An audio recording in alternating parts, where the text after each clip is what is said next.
ชวนให้คิดอนิจจังทุกสิ่งไม่ยั่งยืนจีรังย่อมผุพังตามกาลเวลาจะฝืนให้ยั่งยืนจนสิ้นโลกาอย่าได้หวังดังปรารถนาองค์พระพุทธาท่านตรัสสอนไว้เกิดแล้วคงไม่แคล้วต้องชราแก่อาคราวแก่สมปัญญาทั่วภารามีโถมไป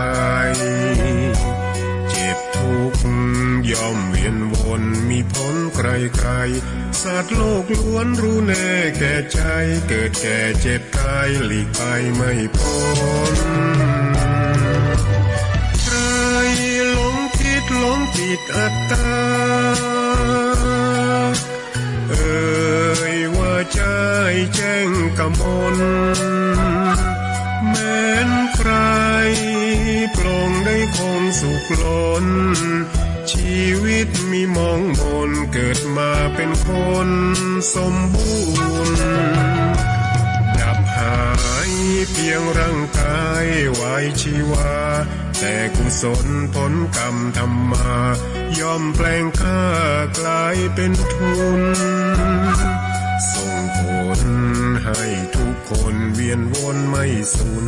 สุขและทุกข์เป็นไปตามทุนที่พวกคุณได้ก่อทำมา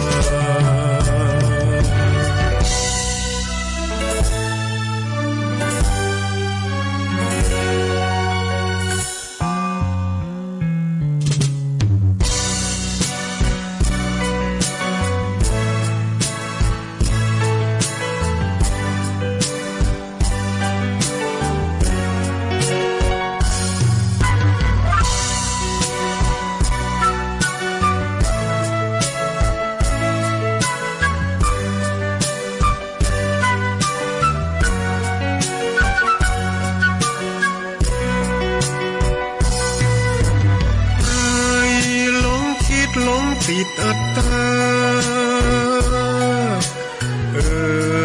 ว่าใจแจ้งกมลแม้นใคร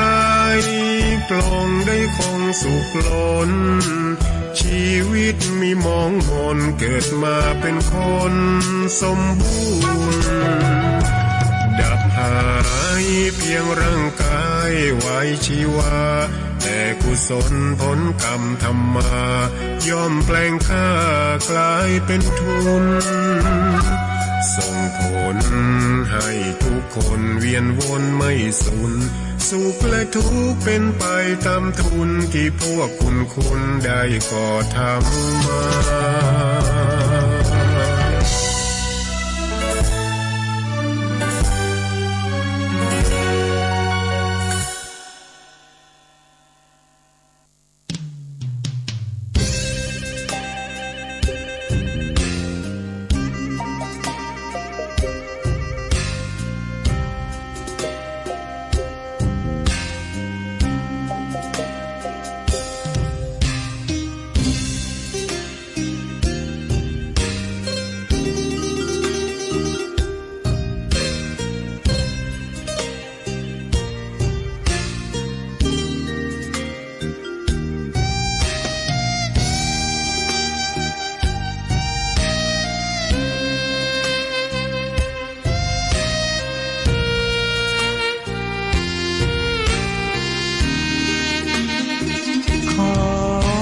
ตำนา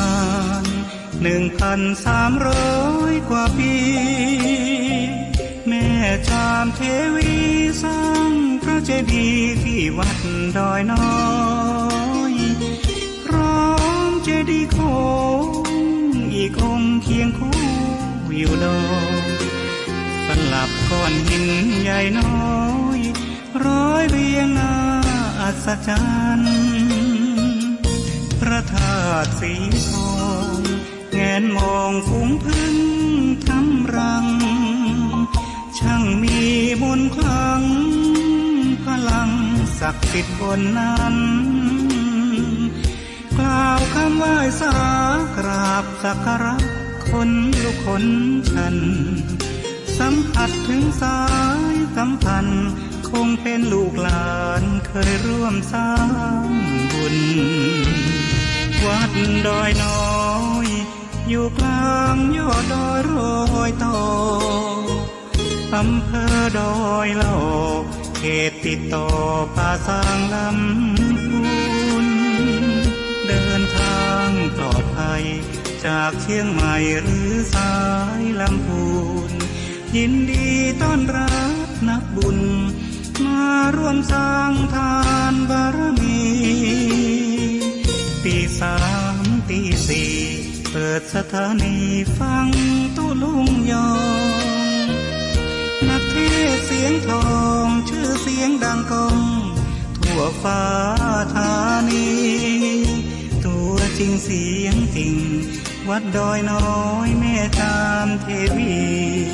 ต้อนรับญาติโยมที่มีจิตศรัทธา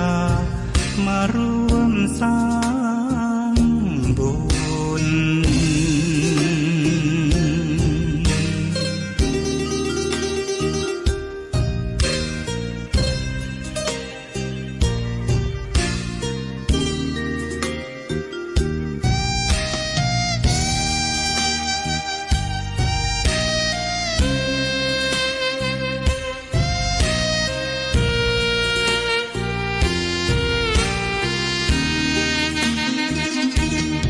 วัดดอยน้อ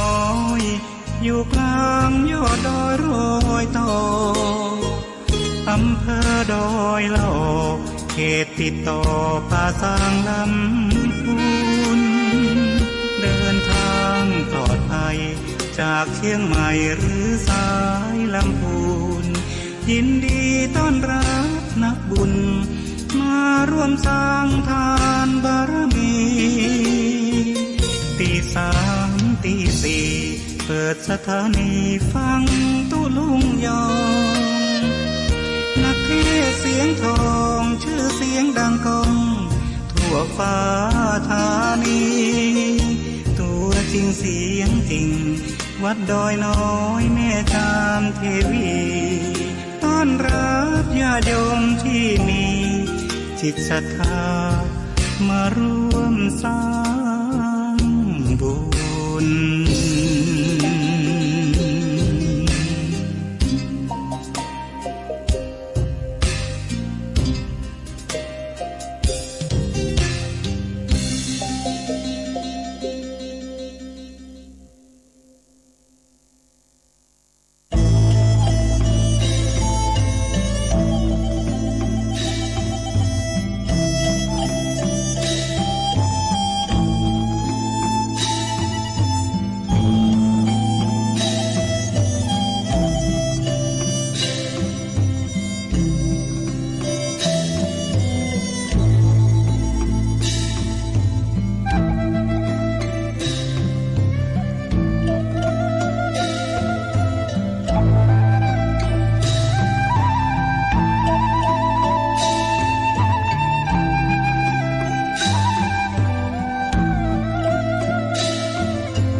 กำยองล้านนา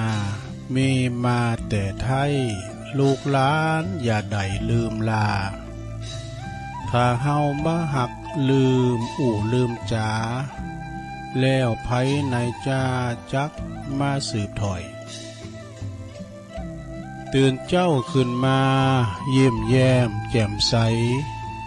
ทุกโศกโรคภัยหายไปหมดเสียงก็ขอความนอบน้อม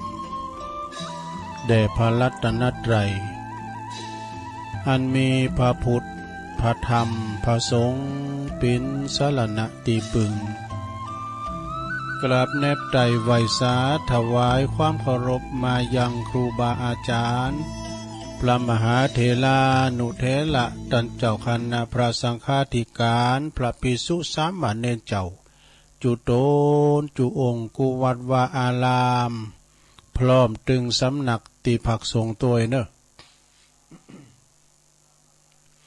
เจ เจริญปอนมายังบรรดาปอออกไม่ออกศรัทธาตันสาธุชนนักศีลนักบุญคนดีทั้งหลายเนาะปอหลวงแม่หลวงปอลุงแม่ป่าปีป่านหน้าเอาศรัทธาตีนจ้องห้องวัดเถ่าแก่หนุ่มกำใจยิงต่างหลายวันนี้ก็มาฟัง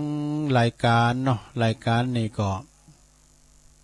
เป็นรายการสัพเพเหระปะกินนากะขอนลุงไก่แจ้งรายการเสียงธรรมแสงทองซึ่งก็ดำเนินรายการบริหารเวลาโดยต้นตัวแห่งอาตมาภาพเก่ากระผมตุลุงนันชัยวัฒนาคาเสโนแห่งวัดพระธาตุดอยน้อยตำบลดอยหล่ออำเภอดอยหล่อจังหวัดเชียงใหม่มาปบมาปากันแถมเจ้าแถมคืนหนึ่งเนาะศรัทธาญาติโยมทั้งหลาย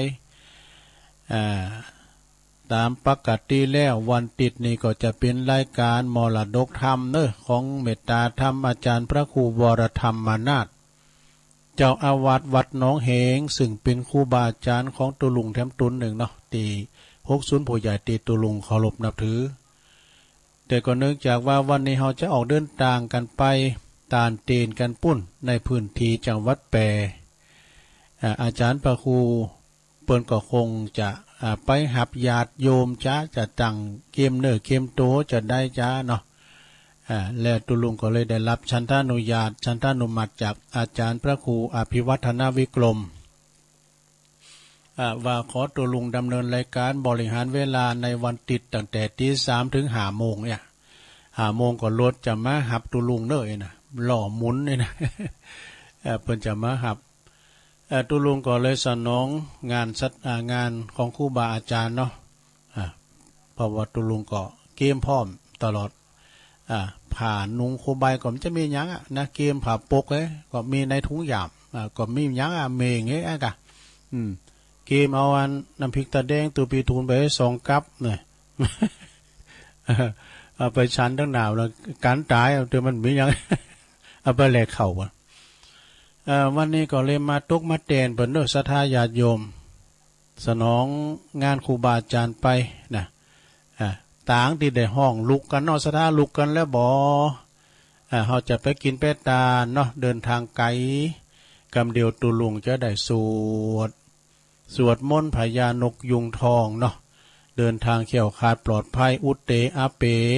โมหปริตกันต่อไปนะเอาก่อนที่เขาจะได้ไปทางสถานีวิทยุนะที่เปิ้นมีบุญต่อโสตประสาทหูเฮาเจ้าขาดทั้งหลาย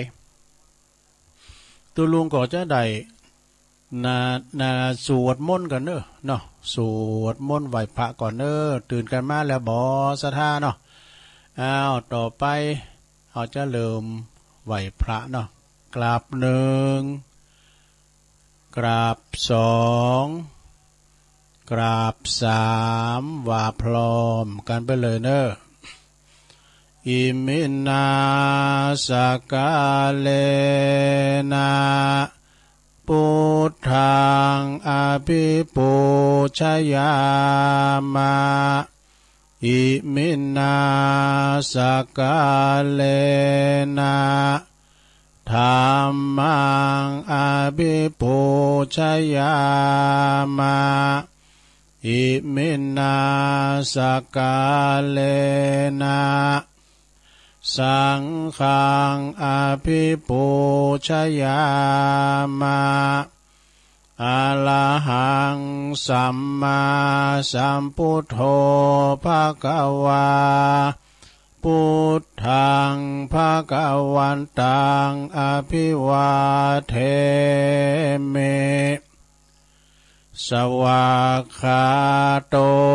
ภะคะวะตาธัมโมธัมมังนัมมัสสามิสุปฏิปันโนภะคะวะโตสาวกสังโฆสังฆังนะมามินะโมตัสสะภะคะวะโตอะระหะโตสัมมาสัมพุทธัสสะนะโมตัสสะ ภะคะวะโตอะระหะโตสัมมาสัมพุทธัสสะนะโมตัสสะภะคะวะโตอะระหะโตสัมมาสัมพุทธัสสะอิติปิโสภะคะวะอะระหังสัมมาสัมพุทโธวิจาจารณะสัมปันโนสุขโตโลกวิตูอนุตตโลปุริสตัมมัสสาลาธิสัทธาเทวมนุสสานังพุทโธภควาติสวากขาโตภควตาธัมโมสันติติโกอากาลิโก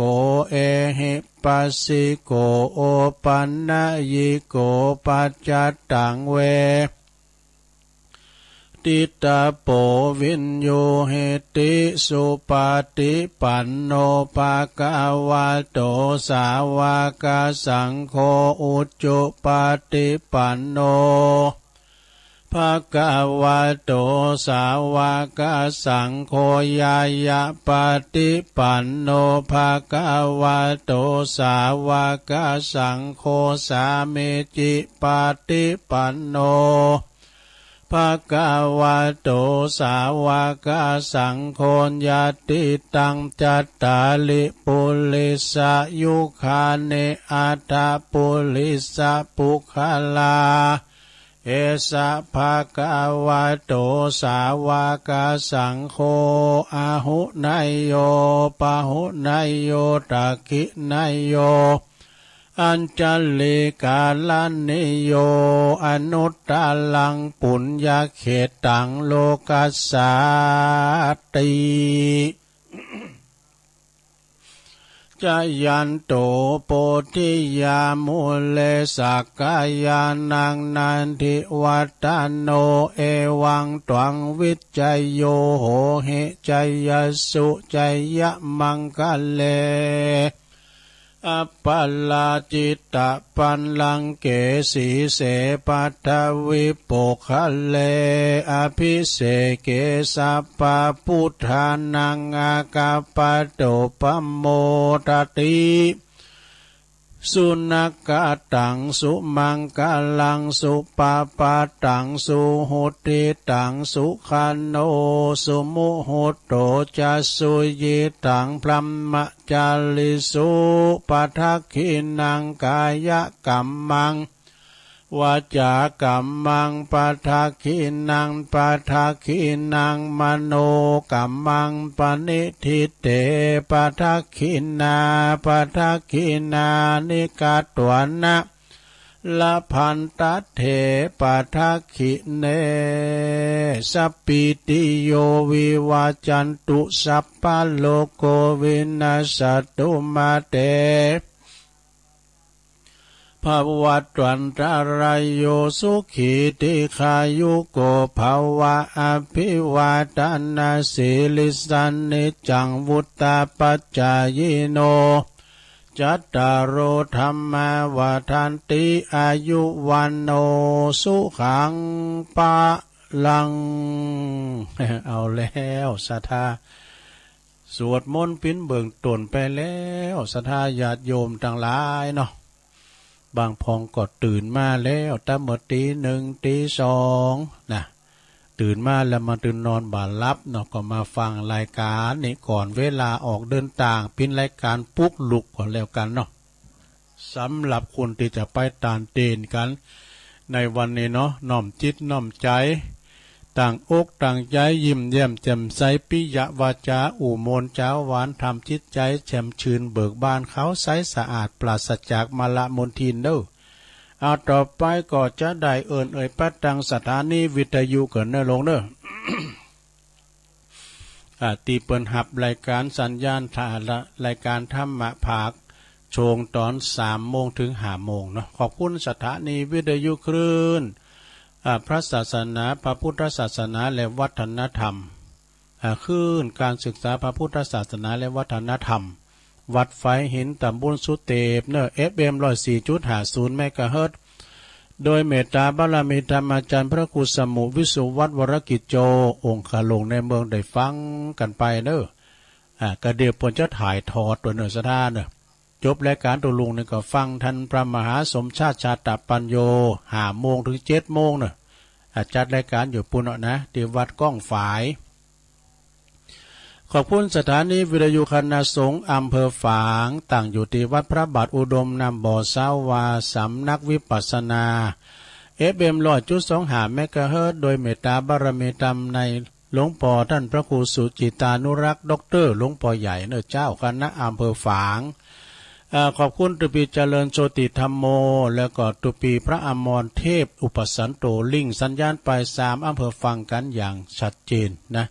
ขอบคุณสถานีวิทยุแดนดินถิ่นล้านนาตั้งอยู่ที่บ้านโฮงโงตำบลนำบ่อโลงอำเภอสันป่าตอง FM 103.50 เมกะเฮิรตซ์โดยคุณรุจิสมบัติเงาคำปีไอใต้โหเฮาขอบคุณสถานีวิทยุคลื่นธรรมะของชุมชนวัดหอยตองซักตำบลขวงเปาอำเภอจอมตอง FM 98.75 เมกะเฮิรตซ์โดยเมตตาธรรมท่านพระครูวาปีวรมานิชท่านเจ้าอาวาสวัดห้วยตองสักขอบคุณท่านพระอาจารย์ชวลิตชัยวังโสลิงสัญญาณไปโซนไต่ซ้ายแต่ก็ฟังตั้งแต่เพลงมาแล้วเนาะ ขอบคุณสถานีวิทยุมนเสียงธรรมจากอำเภอแม่แจ่มจังหวัดเชียงใหม่วัดบุพารามเนอะ FM 106.25 เมกะเฮิรตซ์เนอะโดยเมตตาบารมีธรรมหลวงพ่อพระครูมงคลวิสิทธิ์หลวงพ่อเจ้าคณะอำเภอแม่แจ่มขอบคุณทางท่านพระปลัดอุทัยตึง2อุทัยตัวเนอะขอบคุณสถานีวิทยุเน็กเนลเรดิโอ FM 96.75 เมกะเฮิรตซ์ตั้งอยู่ที่บ้านโจงตำบลทุ่งขวาวห้างหุ้นส่วนจำกัดอนุสรณ์เรดิโออำเภอเมืองปานจังหวัดลำปางเนอะขอบคุณสถานีวิทยุชุมชนคนเหนือเขื่อนตั้งอยู่ที่บ้านดงดำอำเภอฮอดเนอะ FM 90.75 เมกะเฮิรตซ์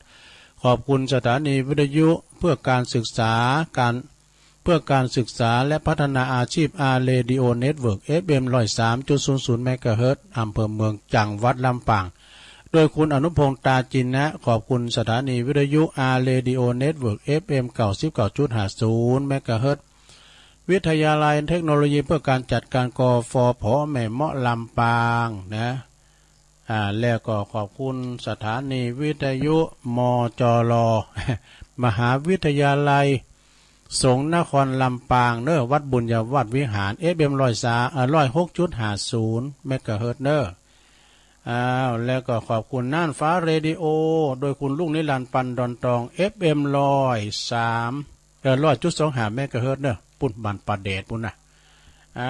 อันนี้ก็คือรายชื่อรายนามสถานีวิทยุเนาะตีเปิ้นมีบุญต่อสวดประสาทหูเฮาเจ้าขาดทั้งหลายได้ฟังกันไปเนาะศรัทธาญาติโยมทั้งหลายวันนี้ลุกกันมาแล้วบ่ศรัทธาญาติโยมทั้งหลายมาฟังรายการอาจารย์พระครูอภิวัฒนวิกรมเปิ้นว่ารถตู้ไม่ถึง50กั้นปลายซะนะกรรมการเนี่ยมันมี10คูณถึงคุณครับนะถ้าว่า5กั้นเนี่ยก็50แล้วดู50ว่ะ5กั้นเนี่ยก็500แล้วดูเอาห่อข้าวตอนไปในโรงเด้อห่อข้าวง่ายห่อข้าวตอนไปเอาข้าวสุกไปควัดใส่กล่องหั่นเอาไปซื้อของกินซื้อใส่เย็ดก้ามยังตั้งหน้าบุญเนาะไอ้หมักก็เอาซุปหมักไปตัวไปหมักเมงก็เอาเมงไปหมักยาคืนก็เอาใส่ปูยาจะไปดูดในรถเพิ่นเด้อไปดูดมูลีในรถไปเกี่ยวหมักในรถเพิ่นนะเข้าบ่เยอะมื้อกินในรถตู้นะมันจะเข้าแอร์บ่วะเนาะโอ้ก็เดี๋ยวก็ไปปักกันที่ตุงเกวียนเด้อกาดตุงเกวียนพุ่นน่ะก้อยไปนะก้อยไปฟ้าวก้อยไปมันถึงเนาะตามปกติก่อนรายการนี้ก็จะเป็นวันติดนะตั้งแต่ตี4ไปเนี่ยท่านพระครู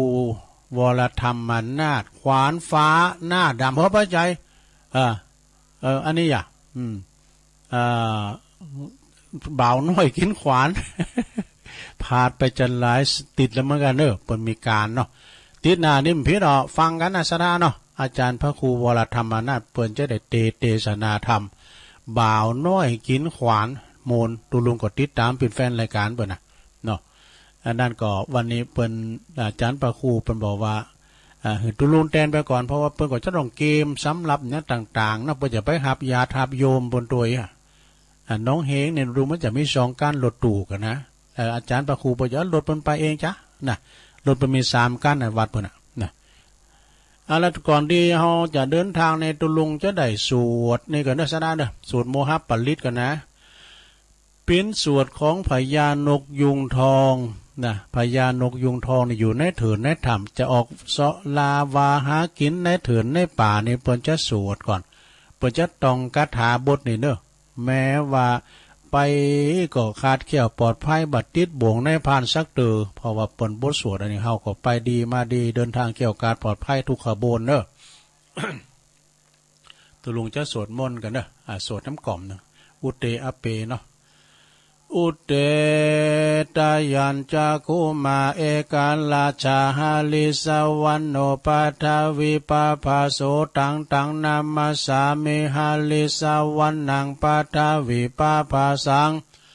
ตายาสกุตาวิหาเลมุติวาสังเยปรัมมานาเวตากุสัพพะธัมเมเตเมนะโมเตจะมังปะลายันตุนามาตุพุทธานังนามาตุโปติยานะโมวิมุตตานังนะโมวิมุตติยาอิมังโสปาลิตังกัตวะโมโลจัลลติเอสนาอเปตายัญจคุมาเอกาลาชาหาลิสวันโนปัทวิปาภาโสตังตังนามาสามิหาลิสวันนังปัทวิปาภาสังตายาสกุตาวิหาเลมุรติงเยปรัมมนาเวตากุสัพพะธัมเมเตเมนะโมเตจะมังปัลลายันตุนามาตุพุทธานังนามาตุโปติยานะโมวิมุตตานังนะโมวิมุตติยาอิมังโสปาลิตังกัตวะโมโลวัสสัมมกปะยิติโมลปาลิตังสาธุเดินทางเขี้ยวขาปลอดภัยเด้อทั้งขาไปและขากลับอันนี้ก็เป็น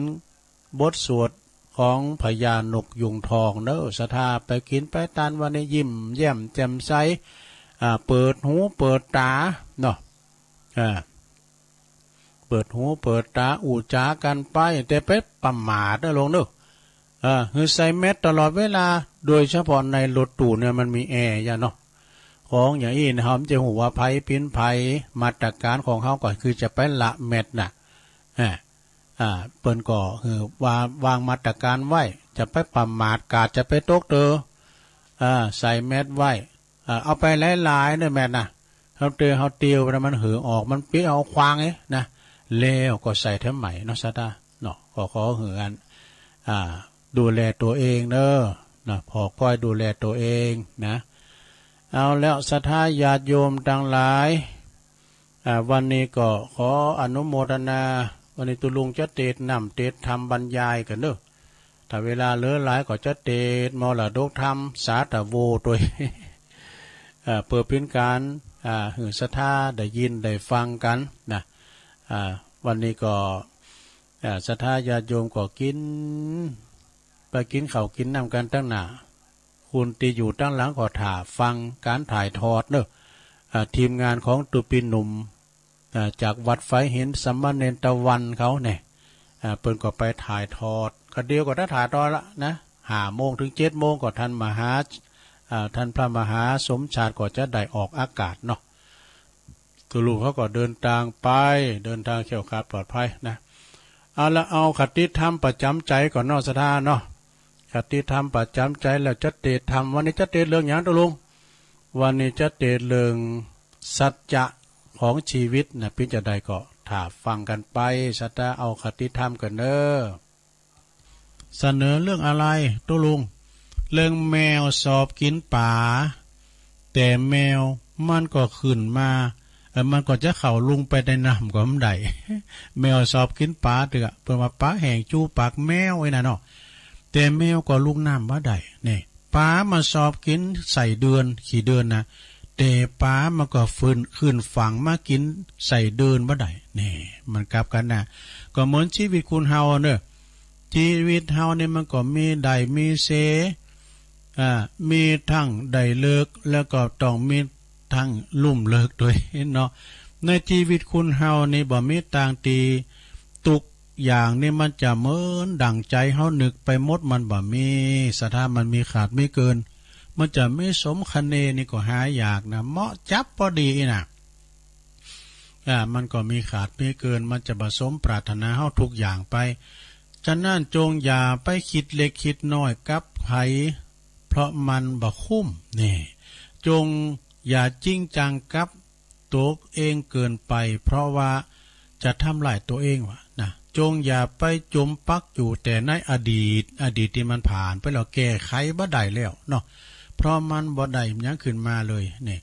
จงอย่าจริงจังกับปัจจุบันหนักลำไปทั้งเหมาะนะเพราะชีวิตก็ยังคงต้องเดินหน้าต่อไปนี่แล้วก็ในโลกเฮานี้มีหยังที่จะเป็นของเฮานอกจากสุขภาพร่างกายแข็งแรงเด้อรักษาสุขภาพเด้อลงเด้อไปให้มันได้ตกได้ตามไปให้ตาวเด้อนะตาวนี่เป็นกำมือเขาได้เด้อนะตาวนี่นะ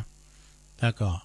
การลุ่มนี่ก็เปิ้นก็วัดตาวนะการละลายนี่แปลว่าในเนี่ยละลายในการวัดตาวในนี่ก็แปลว่าลุ่มละลายอันมาจากสุขภาพเฮาดีนะสุขภาพแข็งแรงเดี๋ยวสุขภาพใจก็จะแข็งแรงตัวเนาะนะเป็นไปด้วยกำลังใจนะอย่าได้อวดอ้างเรื่องเงินเรื่องทองนะโอ้เงินคำกำแก้วในธนาคารนี่เปิดเลอะเนี่ยเศรษฐีคนนึงก็เอาไปฝังไว้จุ่มปลูกปุ๊บว่าเนาะเอาไปฝังไว้จุ่มปลูกว่าเกิดมาตายไปเป็นหนูเป็นงูอ่ะเฝ้าเงินคำแก้วในเรื่องเงินเรื่องทองจะไปโอดตายไปแล้วบ่ได้ยังไปซักอย่างคำเขาหามรุงวามจ้าเนาะโง่ควายจ้างมาตายแล้วเหลือหนังเนี่ยนะบ่ได้ยังซักอย่างเนาะเหลือแต่ขาวกับดำบาปกับบุญไปตัวเฮาเมื่อเฮารับตาละโลกไปนะอย่าได้โอดเรื่องหน้าที่การงานปุถลูกของอีแม่เนี่ยนะเป็นนายอำเภอก็เนยหรอกท่านลาออกแล้วนะถ้าเปิ้นลาออกแล้วคุณใหม่มาแทนอาจจะทำดีกว่าเฮาก็ว่าได้นี่มันแน่นาซะนะเดี๋ยวลูกน้องปองไปไข่เปิ้นก็เสียในไว้ๆเนาะนี่ว่าย่ำแทนออกอย่าบ่ได้สูงกันไปแล้วเนาะอย่าโอดเรื่องบ้านเรื่องรถหายไปแล้วก็เอาไปบ่ได้นี่แต่กันเนาะซะนะบ้านรถคุ้มคู่ฮอเฮือนี่เอาไปบ่ได้สักอย่างร่างกายของเฮาอย่าเอาไปบ่ได้เป็นผงธุลีน้ำคืนสู่น้ำดินคืนสู่ดินไฟคืนสู่ไฟนะบ่มีหยังติดตัวไปนอกจากคุณงามความดีเน้อบ้านจองหอเฮินก็เอาไปบ่ได้ยศถาบรรดาศักดิ์หยังต่างๆเนาะยศและลาภหาไปมิได้แน่เว้นเสียแต่ต้นทุนบุญกุศลทิ้งสมบัติทั้งหลายไว้ปวงชนร่างของตนเขายังเอาไปเผาไฟนี่สุดแต่ดูโพเอาควางเหไก่โกจักปีนไพ่พีมาหลอกบานโดมาเจอคืดนาไปเอาดูกมายื้อดูกปอดูกเมเอาไปไหวไปสาจะดีกว่าตุลุงดีเนอะถ้าเอามาไหวมาสาได้บ่คืดบ่จ้ามยังสักอย่างแหละนะแต่ถ้าเอาไปละเฮกันหลังงางข้ามไปข้ามมาอันนั้นคืดแน่นอนเนี่ยอย่าไปอดเรื่องรถเรื่องบ้านเรื่องตายไปแล้วไม่ได้ไปสักอย่างทายาทเป็นของทายาทมดเนาะคุณอวดเรื่องสุขภาพแข็งแรงดีจะดีกว่าถึงมืดถึงวันนั้นมีเงินสักบาทก็ถึงโมนนะอีโดยื้อก่อนร่างกายเฮาสมบูรณ์มีไข่มีเมยยังสักอย่างนี่นะร่างกายสมบูรณ์แข็งแรงเนี่ยเปิ้นว่าคุณอื่นนะคุณอื่นตายไปแล้วคุณยังนอนอยู่ริมทะเลอยู่ริมทะเลแล้วก็จิบกินน้ำซาพอลูกพอล้านอย่างมีความสุขนี่แล้วสดาญาโยมทั้งหลายสมมุติโดยเสลนะคุณหาอายุ70 ปีเนาะแต่ละ10 ปีเนี่ยมันมีกี่ข้างมี7 ข้างเฮาทำน้ำพองค่อยๆตั้งใจฟังนะลงเด้อลองเปิดใจหาพอเราจะป้าว่าความสุขที่เกิดขึ้นในบุญโลกนี้มันมีอย่างพองชีวิตคนเฮา10 ปีมันจะมีกี่ข้างกันนะก็คือสอบประโยคเนี่ยนะคือว่าถ้าคนเฮาอายุโดยเฉลี่ย70 ปีเนาะเฮาก็จะมี10 ปีแค่7 ข้าง7 เดือน10 ข้างคือหมายความว่า หนึ่งตั้งแต่ปีแรกก็ตั้งแต่แรกเกิดมาถึง10 ปีนะเนาะ10 ปีแรกเนาะหมดไปกับความไหลเดงสาปิ้นละอ่อนอยู่ดูนอนขุนนอนดินอยู่ตอนนั้นกึดหยังไหลเดงสาอยู่10 ปีต่อมาหลวงเอ๋ย10 ปีที่2เนี่ยมันถึง20 ปีแล้วหรอ10 ปีต่อมาหมดไปกับการศึกษาลำเลนแน่เราเล่นอยู่ตอนนั้นวัยเฮนอยู่นะอายุ1 ถึง 20 ปีเนี่ยวัยศึกษาหามเพน10 ปีต่อมาที่3นะ10 ปีต่อมาหมดไปกับการทำงานหามลุมหามคำสร้างชีวิตสร้างฐานะการใช้ชีวิตนี่ตอนนี้นี่กำลังสมบุกสมบันเนาะกำลังเขาทำงานกล้ามเนื้อกายนะ10 ปีต่อมาที่4 10 ปีต่อมาก็หมดกับการสร้างฐานะครอบครัวนี่มีครอบครัวแล้วมีสามีภรรยามีลูกมีเต่ามาเนี่ยแล้วก็10 ปีต่อมาคือ10 ปีที่5สมมติว่าได้50 ปีแล้วเนาะหมดไปกับการลงรักปักฐานรักษาสิ่งที่มาหาเนี่ยสิ่งที่หามาน่ะรักษาไว้ทรัพย์สินเงินทองรักษาไว้เนี่ยแล้วก็60 ปีแล้ว6ข้อที่6นะ10 ปีต่อมาหมดไปกับการดูแลสุขภาพร่างกายให้แข็งแรงเด้อ60 ปีเนี่ยนะหัวเข่าค้อนแล้วว่าเป็นว่าโตลูกก็โอยนางก็โอยนะโอ้ลูกได้อย่างโง่ตัวลุงถึงวันนี้นะยื้อโตก็มันเอากุ่นลูกก่อนมันตะลูกหรอเอากุ่นลูกก่อนนะอย่างลูกอย่างโง่พอนาอย่างโง่โศกไอ้นะ70 ปีสุดท้ายลงเลยสมมติว่าเขาแค่อายุ70 ปีเนี่ยหมดไปกับการปล่อยวางทุกสิ่งทุกอย่างรอคอยเนอะรอคอยการกลับบ้านเก่า ก็ปิกบ้านเก่าแล้วลงแต่ละ10 ปีที่ผ่านไปเนี่ยวัยเหมือนโกหกแฮมบันนั้นบ่มื้นบ่นานทำ3 เดือนนะก็ปี64นี่ก็จะผ่านไปซะนะปี64จะผ่านไปโควิดก็จะไปแล้ว เนาะแล้วมีหยังที่เฮาทำไปแล้วมากมายแล้วก็ยังมีหยังของมากมายที่เฮายังบ่ได้ทำนี่ที่เฮายังได้ทำก็คือหยังก็ถ้าว่า60-70 ปีเข้าไปก็หันหน้าเนาะมันจะหันหลังนะหันหน้าเข้าวัดเข้าว่าเนาะมาตั้งวัดตั้งว่าเฮามาภูมิใจอย่างนึงนะครูบาอาจารย์ที่เปิ้นเกษียณอายุไปแล้วนะเปิ้นหันมาตั้งวัดตั้งว่าดอกบางพองเนี่ยเปิ้นมีความหูตั้งโลกหนักเนาะก็เอามาพัฒนาตั้งวัดปีหู2เนาะหุ่นมาปิ้นปอแก่วัดก็มาปิ้นตีปรึกษาของพี่น้องเจ้าบ้านศรัทธาน่ะโอ้ดีนักแลเนอะมันจะว่าอันโอ้ทิฏฐิมานะมันใจนำเดี๋ยวนี้บ่ตัวเฮาจบปริญญาก็นะเนี่ยตัวจบหยังตัวก็ตุก็จบปริญญาเหมือนกันหนูปริญญาหยังก็บุญหลังควายมาเอ็กซ์เฮาทำแล้วแชมพองก็ตัวหลวงบนต่างมาเนาะตัวหลวงอย่างเดียวนะที่ต่างวิยาวัจกรวัดน่ะต่างมาแล้วหันว่ามันเป็นคุณดิบคุณดีเอามาพิธีปรึกษาแก่เรื่องเงินเรื่องทองเอาไปมาพิ้นมาคุมตัวเจ้าทำแล้ว ที่อื่นบุญเนอะแล้วก็เวลาคืนหน่วยงานเนอะเวลาคืนหน่วยเงินในกำมือของเฮาที่เอาไปแลกสิ่งอื่นๆนะเฮาเอาเวลาไปแลกงานเฮาเอางานไปแลกเงินเนี่ยแต่เฮาบ่เคยเอาเงินไปแลกซื้อคืนเวลามาได้ให้เลยเนี่ยโอ้ขอเอาเงินเนี่ย500เนี่ยคืนมาให้ปีอะไรเนี่ยมันก็ไม่ได้ซะนะมีเงิน100เงินปันจะมาซื้ออายุคืนมาหนุ่มอย่างเก่ามันก็ไม่ได้แสดงว่ามันใจของเฮาเนาะอนัตตามใจโตตนรู้เฮา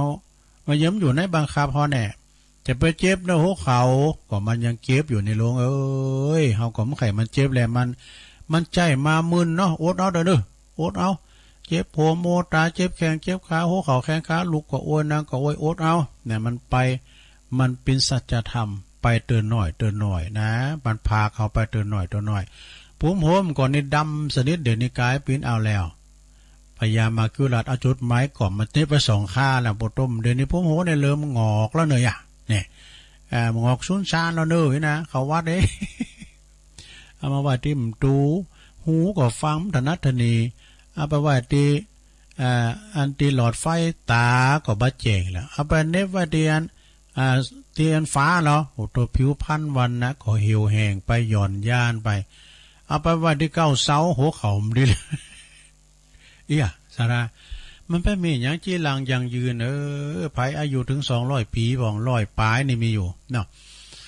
มีเงินมีคำแลกสื่อความตายว่าถึงบ่ได้พยามักจุลาดนี่มันเล็งมันจ่องฮอตตลอดเวลาทุกอิริยาบถสีนั่งนอนยืนเดินถ้ามันเต้นเฮานะมันเอาไปจุนได้เนาะแล้วเฮามันจะฮู้ในว่าอายุของเฮามีต่อใดจะเหลือต่อใดธนาคารเงินนี่เฮาฮู้ดูบัญชีว่าโอ้เดี๋ยวนี้เงินเฮานี่ฝากไว้8 ปันเฮาเบิกมา4 ปันเนาะเหลือ4 ปันอยู่รู้อย่านะแต่ธนาคารเวลามีจริงหรือว่าเฮามีเฮาก็บ่เคยฮู้ว่าสมุดบัญชีมีสักหลิมว่าเดี๋ยวนี้อันพระเจ้าพญามัจจุราชข้าพเจ้าเนี่ยอันเหลืออายุแฮมตอนใดน่ะเหลือเวลากี่ปีน่ะ7 วันแล้วนะหรือ7 วันยังมาหมิ่นเส้นแล้วเหรอมีอันคุณเฒ่าที่เปิ้นนั้นเปิดเป็นคนถูกอยากอนาถาเคยเล่าแล้วเตือนเนาะเล่ากำเนาะฝืนฟูมกำโนคุณเฒ่านี่เป็นตุกตาอยากจนเนอะมันเป็นนิทานนะคุณเฒ่านี่เป็นคุณเฒ่าปลอดใจมีลูกมีหลานสักอย่างลงเลยอยู่คนเดียวโดดบ้านก็เป็นบ้านซับปะลังเคแป้งตูบม้าแงนอยู่กินไปนะกำเบิงหมอขอกินกับพี่น้องเจ้าบ้านไปถึง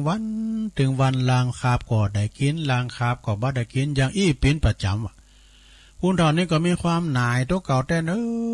ไข่ตายวันหนึ่งห้องหาพญามัจจุราชมาเอาไปเป็นวันหนึ่ง2 เตอ3 เตอก็บ่ฮู้ว่าพญามัจจุราชมันไปอยู่ที่ไหน ไข่ตายเนาะ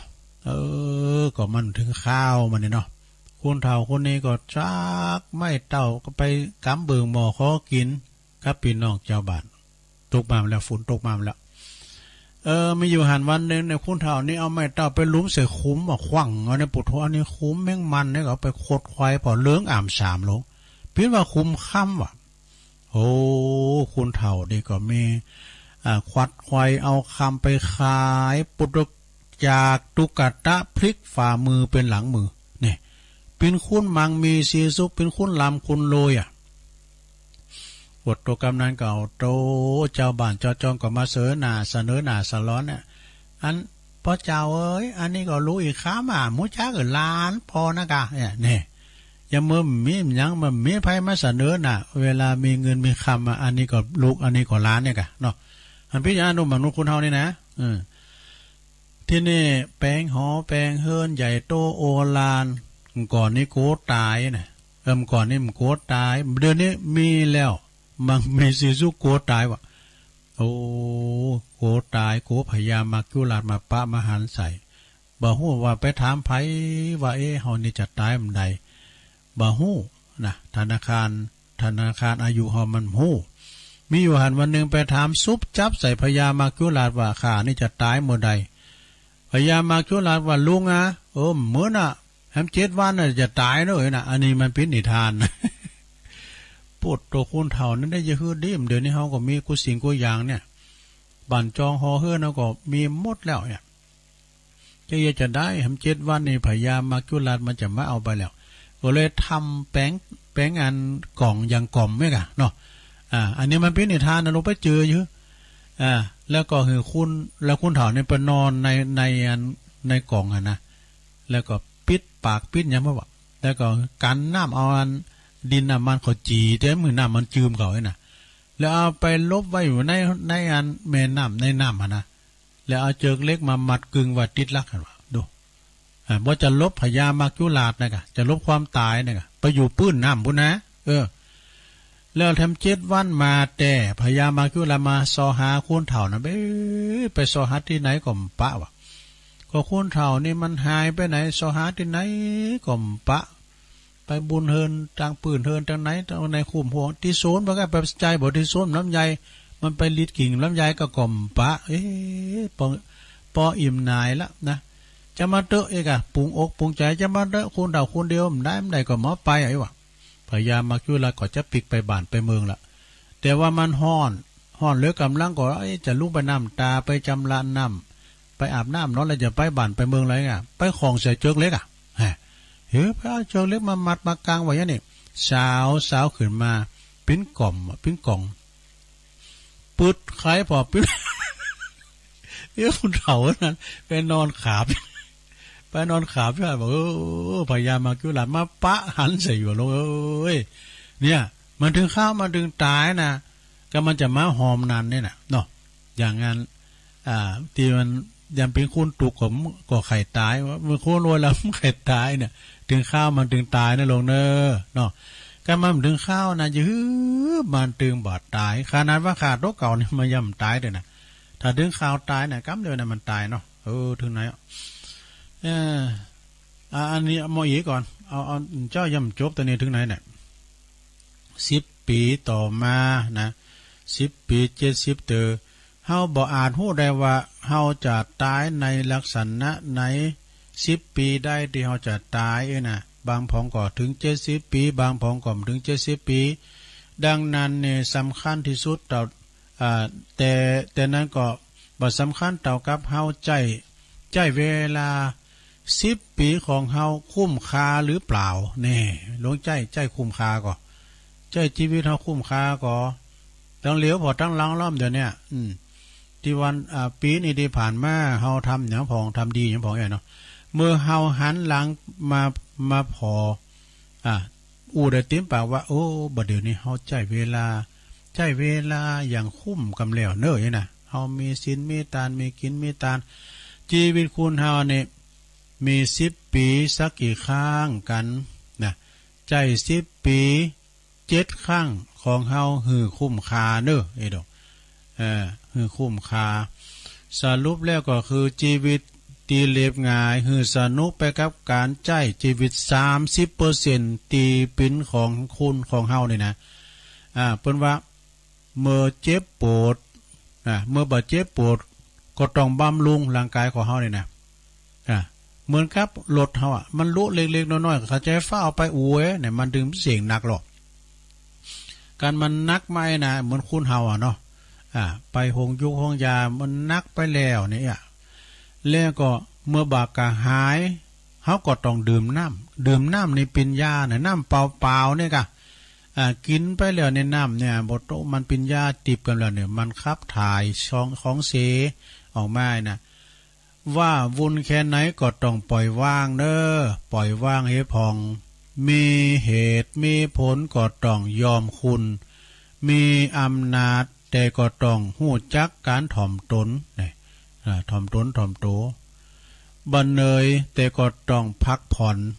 ให้พองเน้อลงเน้อปนสีดยาใหม่ๆก็พักผ่อนเน้อไปติวนักเด้อไปติวนักเด้อบะโลยแต่ก็ต้องหู้จักหู้จักเพียงปอเน้อแน่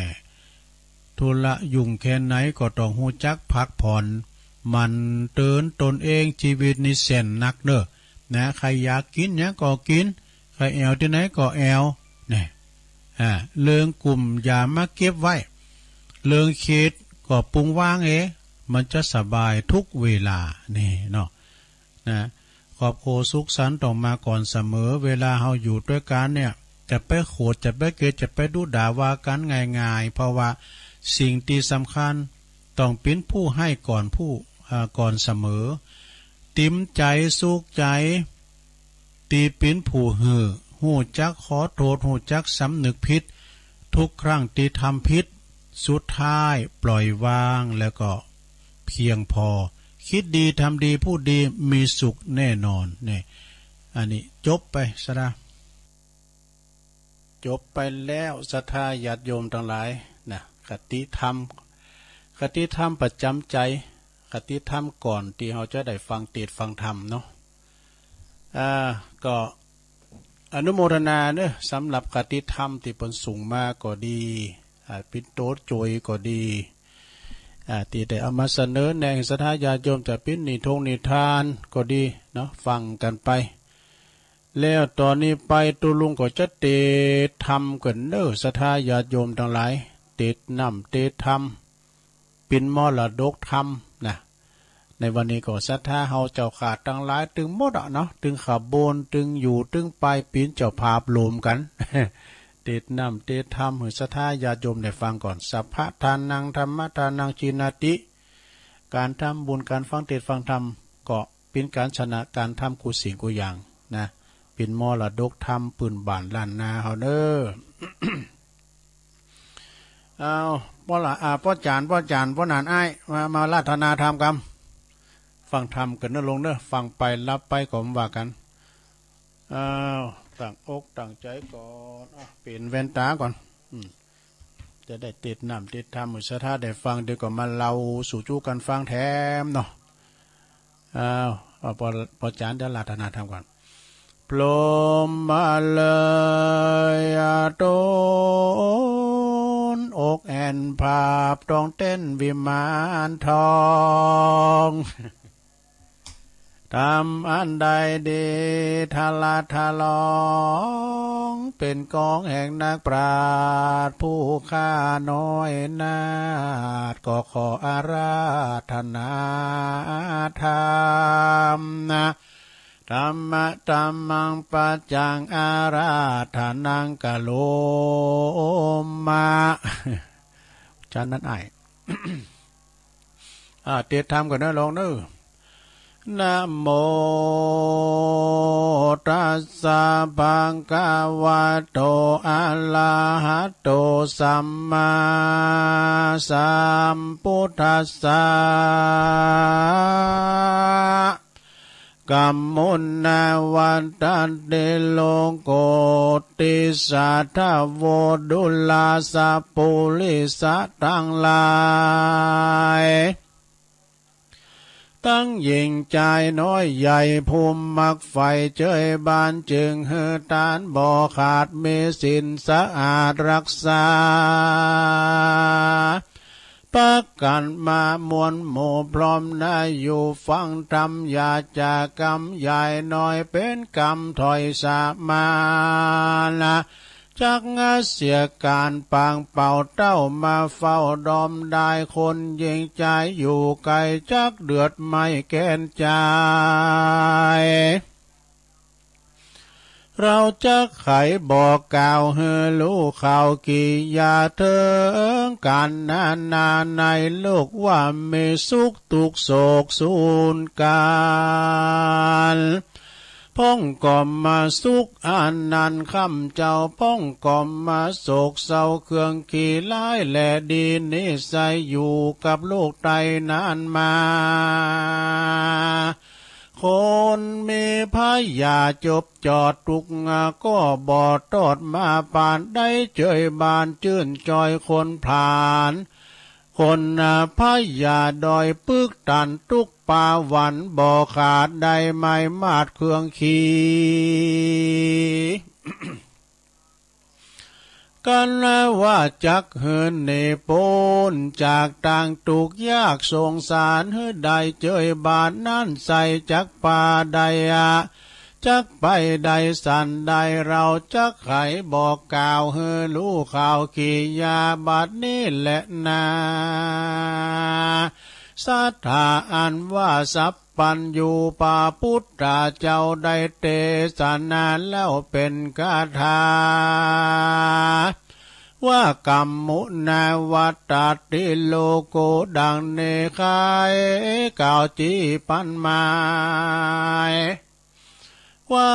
สัตตาลาโลกต่างหลายมวลหมู่ย่อมเป็นไปตามกรรมภัยมาละพ้องก่อสุขคืนวันค่ำเจ้าบ่อโศกเศร้าเครื่องกาพาฐานนำมักไฟหรือใครใดอันใดก็สมใจกู้เจือดังไฟเอื้อใจไม่โรคาลายพยาธิก็บ่มาปาดอินทรีย์ลูกหลานเมใหญ่หน่อยสอนก็อยู่ถอยฟังกรรมบ่มวดดำกายหยาบ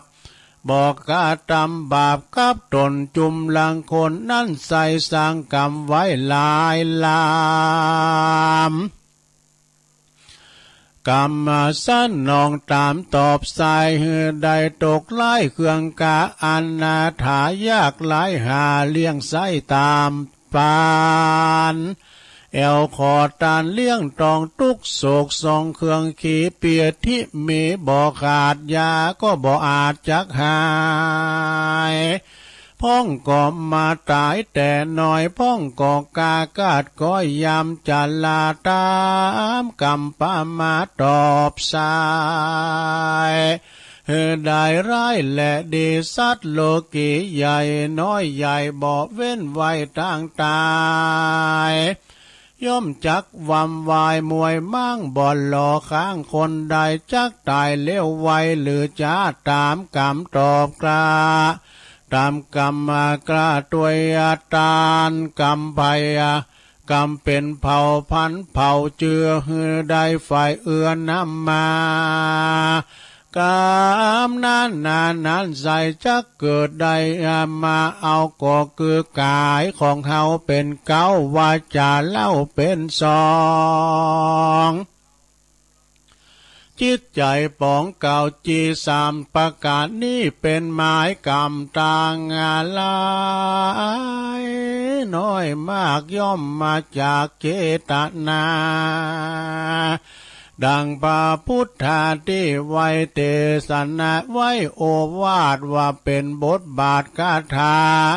ว่าเจตนาหังภิกขเวกัมมังวัตตามิดังนี้ภิกขเวดุลาภิกขุทั้งหลา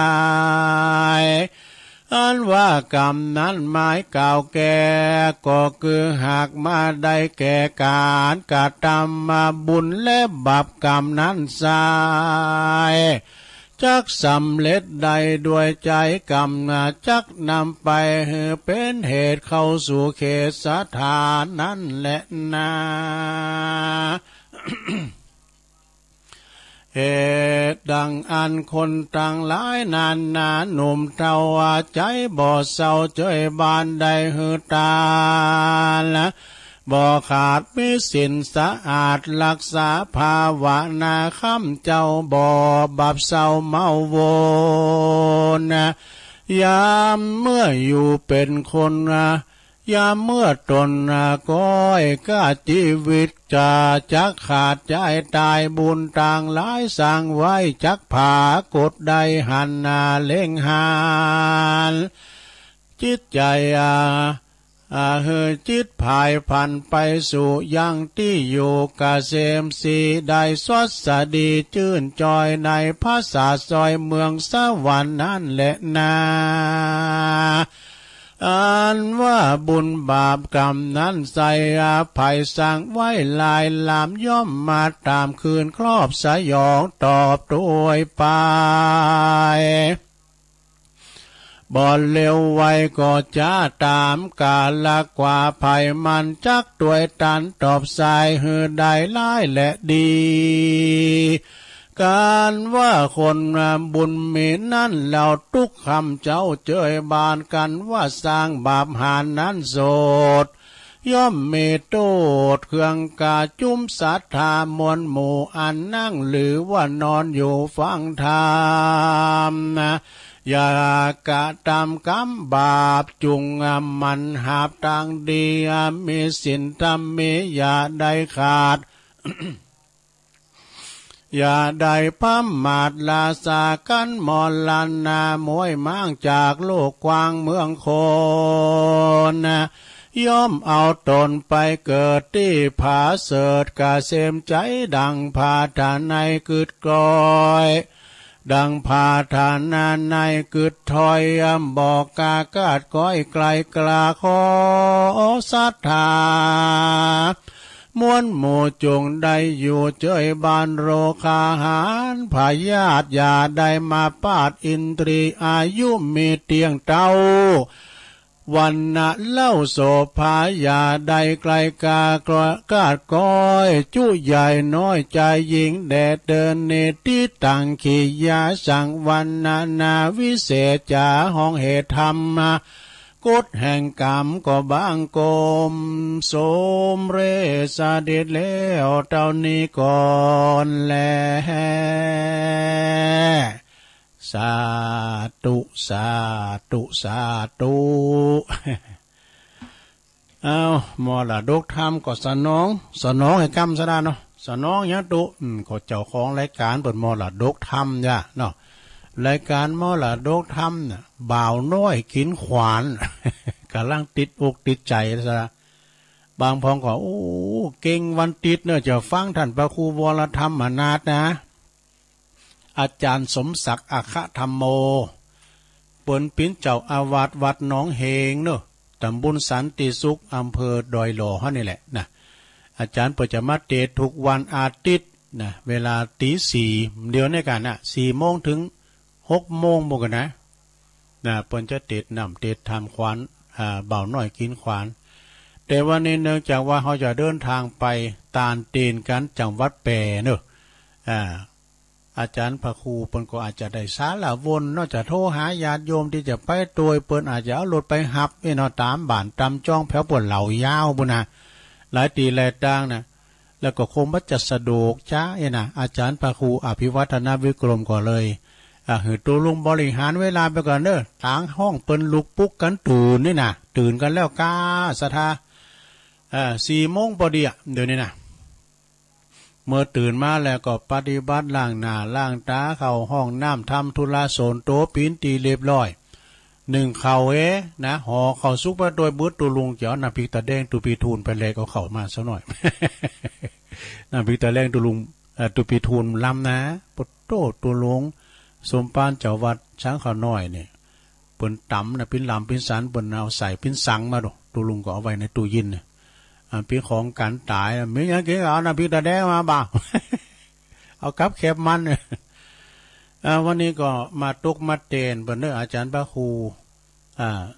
วรธรรมมานาถนะเปิ้นก็จะมีงานบุญใหญ่เนอะศรัทธาพฤศจิกาบุญนะวัดหนองเฮงนี่งานวันเกิดเปิ้นจ้าจะได้จ้ามผู้อนะเปิ้นจะบอกทำกรรมหนึ่งนะหลายตีหลายตั้งโดยสำหรับงานที่จะได้รวมกันหลายวัดหลายว่าปีนี้ฟื้นฟูกันหมดนะอาจารย์พระครูอภิวัตรเพิ่นก็บอกว่าปีนี้นี่ปริวาสวัดมอนฤาษีประสงค์โทประเทศจะมาหมดเนอะสดา400-500ตุนนะปีนี้ก็จะเริ่มแล้วแต่คืนเก่าคืนหลังจะได้เข้าปริวัติกรรมกันนะแล้วก็วันที่11 ธันวาเนี่ยเปิ้นก็จะมีงานที่วัดปากตั้งเจริญโดยกะสวดอิติปิโส108 จบกุฏอลังการเนอะซะได้เนอะวัดเปิ้นกว้างพระธาตุเจดีย์เปิ้นก็ใหญ่ที่แรกเปิ้นจะร้องแล้วโดนะและปีนี้เปิ้นก็จะมีการฟื้นฟูมีประเพณี ไหว้สาปรมีธรรมแล้วก็สวดอิติปิโส108 จบโปรโตคอลนาคุณหลายเนอะซะได้เนอะมีวัดเดียวก็ที่มีการมีงานและมีของสิ่งที่ลื่นเริงนะอีเก้ก็บ่มีซอนี่มีอยู่เป็นบางครั้งนะการแห่ปัดกองวงก็จะมีอยู่แต่ว่าลำวงก้าย่อนโยกก้ามวยก้าอีเกมมีเนอะปฏิบัติธรรมอย่างเดียวซะนะก็มหันมิตรหันทีเดียวดากาเนาะที่มีสิ่งที่เราอกรอใจดีศรัทธาเปิ้นมากันโดยจิตโดยใจนะปุถุเขาเผิกมาโทสารทิศเก้าอี้มีแต่คือก่อมเป้งปอนะปีการมีงานแต่ละเตือนะโอ้นาวาตอาจารย์พระครูอภิวัฒนานี่เป็นผู้ประสานงานหลายอย่างการออกวิทยุก็เหมือนกันนะซะนะแต่ก่อนได้ก็จะออกกาด้อยหล่อเนี่ยนะคืน88ก้าคืนยังไงนะเปิ้นก็จะดังไปไกลแต่ว่าโดยเหตุว่าเปิ้นมาเกิดว่าถ้าเฮายิงกุ้งสติ๊กเนาะกุ้งเนี่ยยิงไปตึงหันเมื่อก่อนตึงหันเนาะนะแต่ถ้ามีหันคูณหันน้ำคูณนะยิงต่อไปให้มันก็กว้างไกลไปให้เปิ้นก็เลยไปเสริมสัญญาณนะไปติดต่อในเมตตาบารมีธรรมหลวงพ่อท่านพระครูสุจิตานุรักษ์เอาเสริมสัญญาณกันบ่หลวงพ่อก็จะได้ออกตั้งหลับปูนเจียงใหม่ด้วยเนาะคืนสีขาวเนาะแล้วก็ตั้งเฮาเนี่ยก็จะได้หน่วยไปตั้งปีน้องตามเมืองฝางนี่กันเนาะความจริงปีน้องตามเมืองฝางก็คุณตั้งเฮาไปอยู่ก็จะลายเนาะจากนามสกุล วงสายะก็ปันดอนตองก็โอ้หลายแหละนะกันทียะก็เนี่ยนะเนาะคุณลูกตังเฮานี่ไปแล้วก็ไปทางเจียงไฮ้แท้ไหมไปก็ไปติดต่อออกรายการก็ไปก็ไปนะไปทางแม่แจ่มแม่เมืองลี่ดูซะนะอันนี้ก็คือเป็นผู้ที่ประสานงานเนาะเวลาเขามีการไม่งานคืนวิทยุในคืนบุญหลุดซะกว่าเขาจะไปตานเตียนวันนี้นะกันมีวิทยุเขาไปได้หูหันกันนะอาจารย์ประครูประกาศถึงวันเราจะไปตานเตียนวันที่17นะหูกันโดยคืนบุญซะรวมคุณได้ง่ายการฟังวิทยุในง่ายที่สุดซะเขาอ่านหนังสือพิมพ์ยังใจสมองอยู่นะเขาจะยังหลินไล่ก็ยังต้องเขียนต้องอ่านฟังอย่างเดียวซะที่การไปยิบจักไปฟังไป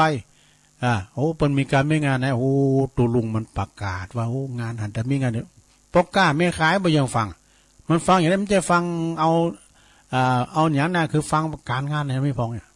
ตุลุงประกาศข่าวสารงานบุญมันเป็นจี้หรอกใช่ไหมหันเฮ้ยหันเพื่อแต่ไม่งานเฮ้ยช่องแควเนาะนั่นสดาญาติโยมทั้งหลายคืนบุญสดาปีหนองตังเมืองเป่าเมืองฟางนะ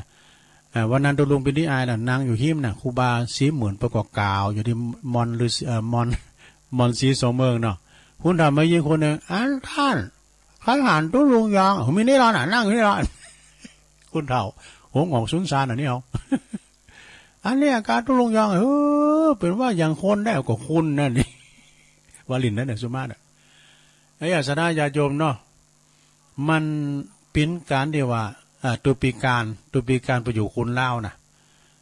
อันสดาเนี่ยเมื่อก่อนเนี่ยเพิ่นแค่เข้าวัดนะตุลุงเพิ่นฟังพระพระครูขอตุลุงขอเนี่ยเข้าวัดเข้าวาปุถุนักไปอู้โซกันวัดบุญอันนี้สดามันเป็นสื่อที่ดีเลยเนาะสื่อที่เวยก็คือวิทยุนะเราเดิมเปิ้นสุมาเนาะเปิ้นตายครูบามหาเทระเปิ้นละสังขารก็ฮู้โดยวิทยุเนี่ยนะฮู้โดยเฟซโดยไลน์โดยวิทยุเนี่ยการงานที่หันนะมีที่นี่นะมีก็ฮู้โดยคืนบุญเนาะเอาละเนาะสถาตุลงปันป้อนก็เน้อปาเตธรรมยังได้ปันป้อนตัวนี้นะคติธรรมเจ้านี่ก็เป็นตัวจ่วยเนอะนะโหตุลงอย่างนั้นก็บ่โดน2545แล้วว่า44 64อยู่น่ะ65แล้วนะก็สำเตือตุลุงก็เอาตัวจ่วยมาจ่วยพองนะกันเนาะวัตถุดิบมาอยู่ในคอมเนี่ยเอาตัวลุงเน็ตหน่อยก็ออมเสียไว้ก็เอาตัวจ่วยมาจ่วยพองก่อนสุมาเนาะสดาเนาะเอาตัวจ่วยมาพองเนาะฟื้นฟูความทรงจำแต่ว่านี่สดพ้นนะอันตีอันกิจกรรมต่างๆเนาะเอาปอนให้กันเนาะสดาตึงหลงตึงหลายวันนี้เรามากินเมื่อตานที่ไหนก็ตามเนาะเดินทางไปทางใดไปเหนือไปใต้ไปไกลไปไกลไปกับรถลาโยดยานพาหนะอย่างใดก็ตามก็ขอให้เฮาทั้งหลายเนี่ยเดินทางให้ได้แคล้วคลาดปลอดภัยให้มีไปติดต่อธุรกิจการงานอันใดก็ตามนะก็ขอให้ไปดีมาดีไปมันประสบความสำเร็จเนอะตุลุงก็ขออำนวยโอโจกศรัทธาต่างหลายขอให้มีความสุขความเจริญก้าวหน้าในชีวิตธุรกิจการงานสุขสำราญโดยลาภโจกโภคทรัพย์มีสุขภาพพลานามัยสมบูรณ์แข็งแรงหนาแดงแสงเหินสมปรารถนาดั่งใจอธิษฐานในสิ่งอันเป็นกุศลจงปรากฏผลโดยเร็วพลันทุกประการเถิดนะเอาปอนก่อนได้แม่เพนเอาปอนก่อนดูอิจิตังปาทิตังตุมหังคิปะเมวะสมิจตุสเปปุเรนตุสังกปาจันโทปนรโสยะถามณิโจติรโสยะถาสัพพิติโยวิวัจจันตุสัพพะโลโกวินาศตุมาเตภวัตวันตรายโยสุขีติคายุโกภวะอภิวาตานาสีลิสันนิจังวุตตาปจายโนจัตตาโลธรรมาวัฏันติอายุวันโนสุขังปะลังสาธุสาธุสาธุปอนเป็นสิ่งอันประเสริฐเนอญาติโยมทั้งหลายนะเอาใครปอนแล้วก็ขอให้ปอนนั้นจงสนองตอบให้ท่านทั้งหลายได้มีความสุขกายสบายใจป่นจากภัยไกลจากเวรมุ่งมาตรปรารถนาสิ่งใด ก็ขอสมดังความมุ่งมาปรารถนาจงทุกประการเนาะต่อไปเราจะได้มาเล่าอนิมกรรมนะซะนะมาว่าอนิมกรรมกันเนาะว่าหยังตุนะว่าที่สิ่งที่หอมอยากจะไป4 สถานนะมีหยังพองมีโรงพักมีโรงยามีโรงสารมีโรงเย็น 4 โรงนะซะนะเนาะ4 โรงที่หอมไข่ไป1 โรงพักนี่โรงพักนี่ถ้าว่าเอาไปคืนโรงพักเปิ้นห้องไปโรงพักไปปั๊บไปไหมกันดูเนาะบุบโหตีกันเอาวัยรุ่นกันจังการเนี่ยเปิ้นจับได้เปิ้นจับไปปั๊บทะเลาะวิวาทกันน่ะจับไปปุ่นไปโรงพักไปเสกาปั๊บก้ามจังกาเปิ้นจะปั๊บจะไหมกันก้าเนี่ยเนาะเก่าการทะเลาะวิวาทนี่เปิ้นปั๊บถึง2 ภาคเนาะปั๊บถึง2 ภาคแล้วก็ที่หอมไข่ไปแถมอย่างนึงก็คือโรงพยาบาลนี่ก็มันถึงได้ไปซะนะตูลุงก็ว่าไปจำเป็นต่อไปเขาหามใส่รถวิวอไปกันนะเอาหนุ่มไข่ไปนะโรงยาไหนเนาะโรงยาเนี่ยมันถึงได้สาบน้ำหอมด้วยเหม็นกับยาน่ะซะนะเป็นยุกเป็นยาเนี่ยเพราะว่าอยู่โรงยานี่เปิดต้องบำบัดอาการเจ็บป่วยเมื่อยไข้บางพ้องก่อประสบอุบัติเหตุมาก็รถเผลอรถสาแลบก็หามกันไปปุ่นโรงยาบ่เนาะซะนะเนาะหมอเปิดก็จะเยียวยาพองก็ห้องโอ้ห้องโอยคางโอ้คางโอยนะกินบ่ได้นอนบ่หลับกะสายกะซับสำเร็จก็คืนก็ปิ้นลับปิ้นนอนห้องเนี่ยซะนะเวทนาเฮาพอเนาะซะนะเฮาไปพอปิ้นหันรูปปิ้นรูปธรรมนะเวลาว่าเปิ้นมาส่งคุณไข่ก้าเนี่ยลูกหลานหลูบล้ามตามตัวเอาผ้าปกตัวนะกะจะมานอนตัวไหนน่ะโอ้เฮาเกิดว่าอนันต์คอนมีเฮ็ดเนอะไอ้น่ะมีลูกมีหลานติดซอยหอยตามมาเป็นโหงเป็นใยไอ้น่ะเนาะอันนี้มีเป็นเปิดคุณนี่มีบุญมีลูกหลานโหงใยไปหาท่านกูเนี่ยคุณเฒ่าไม่ยิงนอนอยู่เป้นอนคือรถเข็นนอนแล้วก็คุณเฒ่าพอใจนางเฝ้าก้องงอกเนี่ยเปิ้นอันนั้นลูกหลานหาดำมาผอมาใจเนาะสะดาโรงยามีหันหมดโดเกิดแก่เจ็บตายอย่างว่าเนี่ยเกิดก็ได้ยินฮะนะเปิ้นฝากต้องโรงยาโดเกิดตัวไปผ่าออกก้านะละอ่อนหายเมื่อค่ำเมื่อคืนเกิดมาแล้วคุณเกิดนิดหน่อยแล้วคุณตายซะนะถึงวันนี่นะ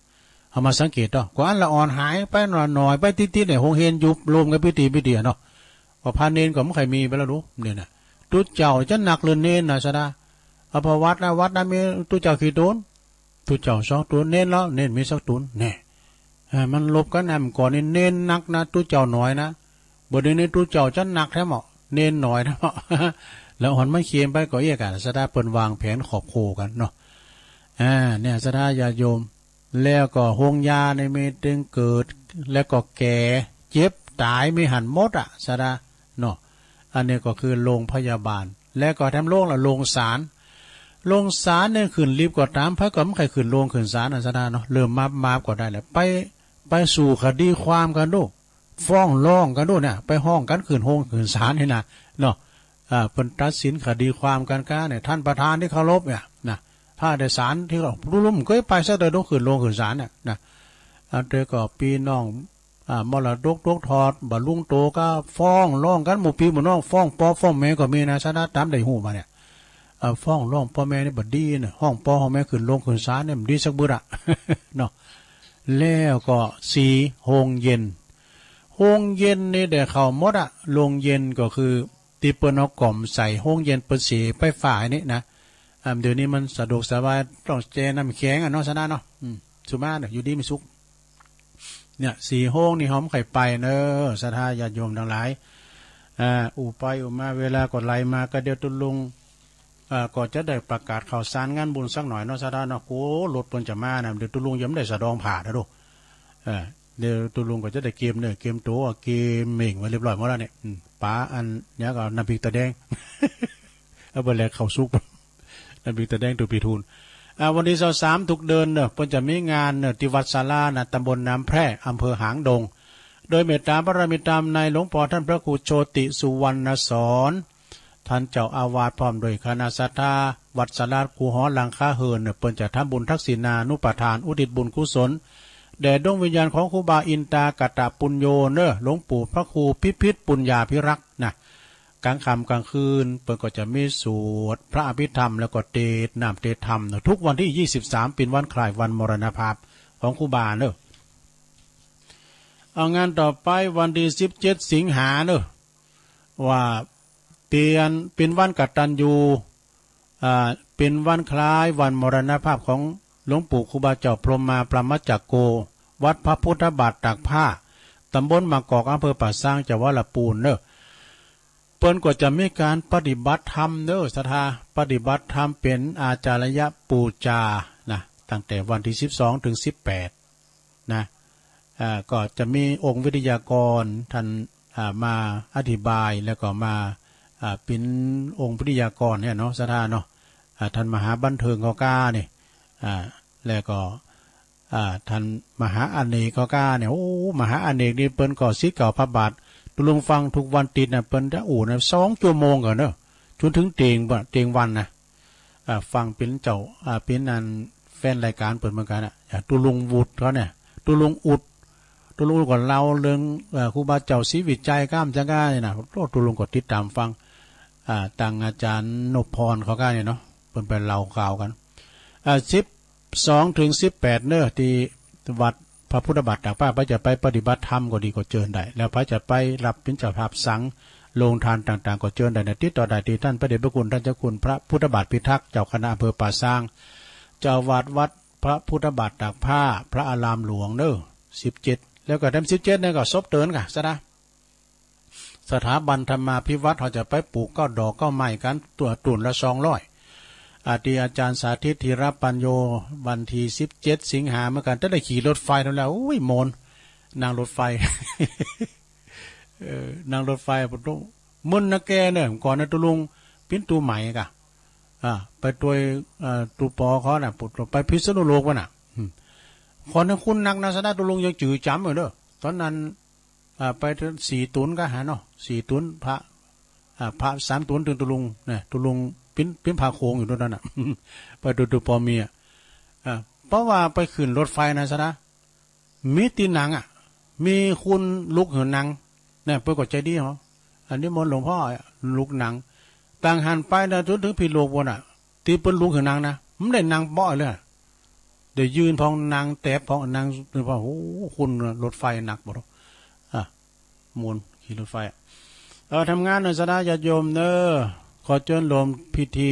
รวมบุญพิธีเททองหล่อเนอะเททองหล่อรูปเหมือนของครูบาท่านพระครูวรวุฒิคุณหรือว่าครูบาอินโทเนอร์แล้วก็ครูบาหลวงปู่ครูบาบุญปัญโยโดยนะ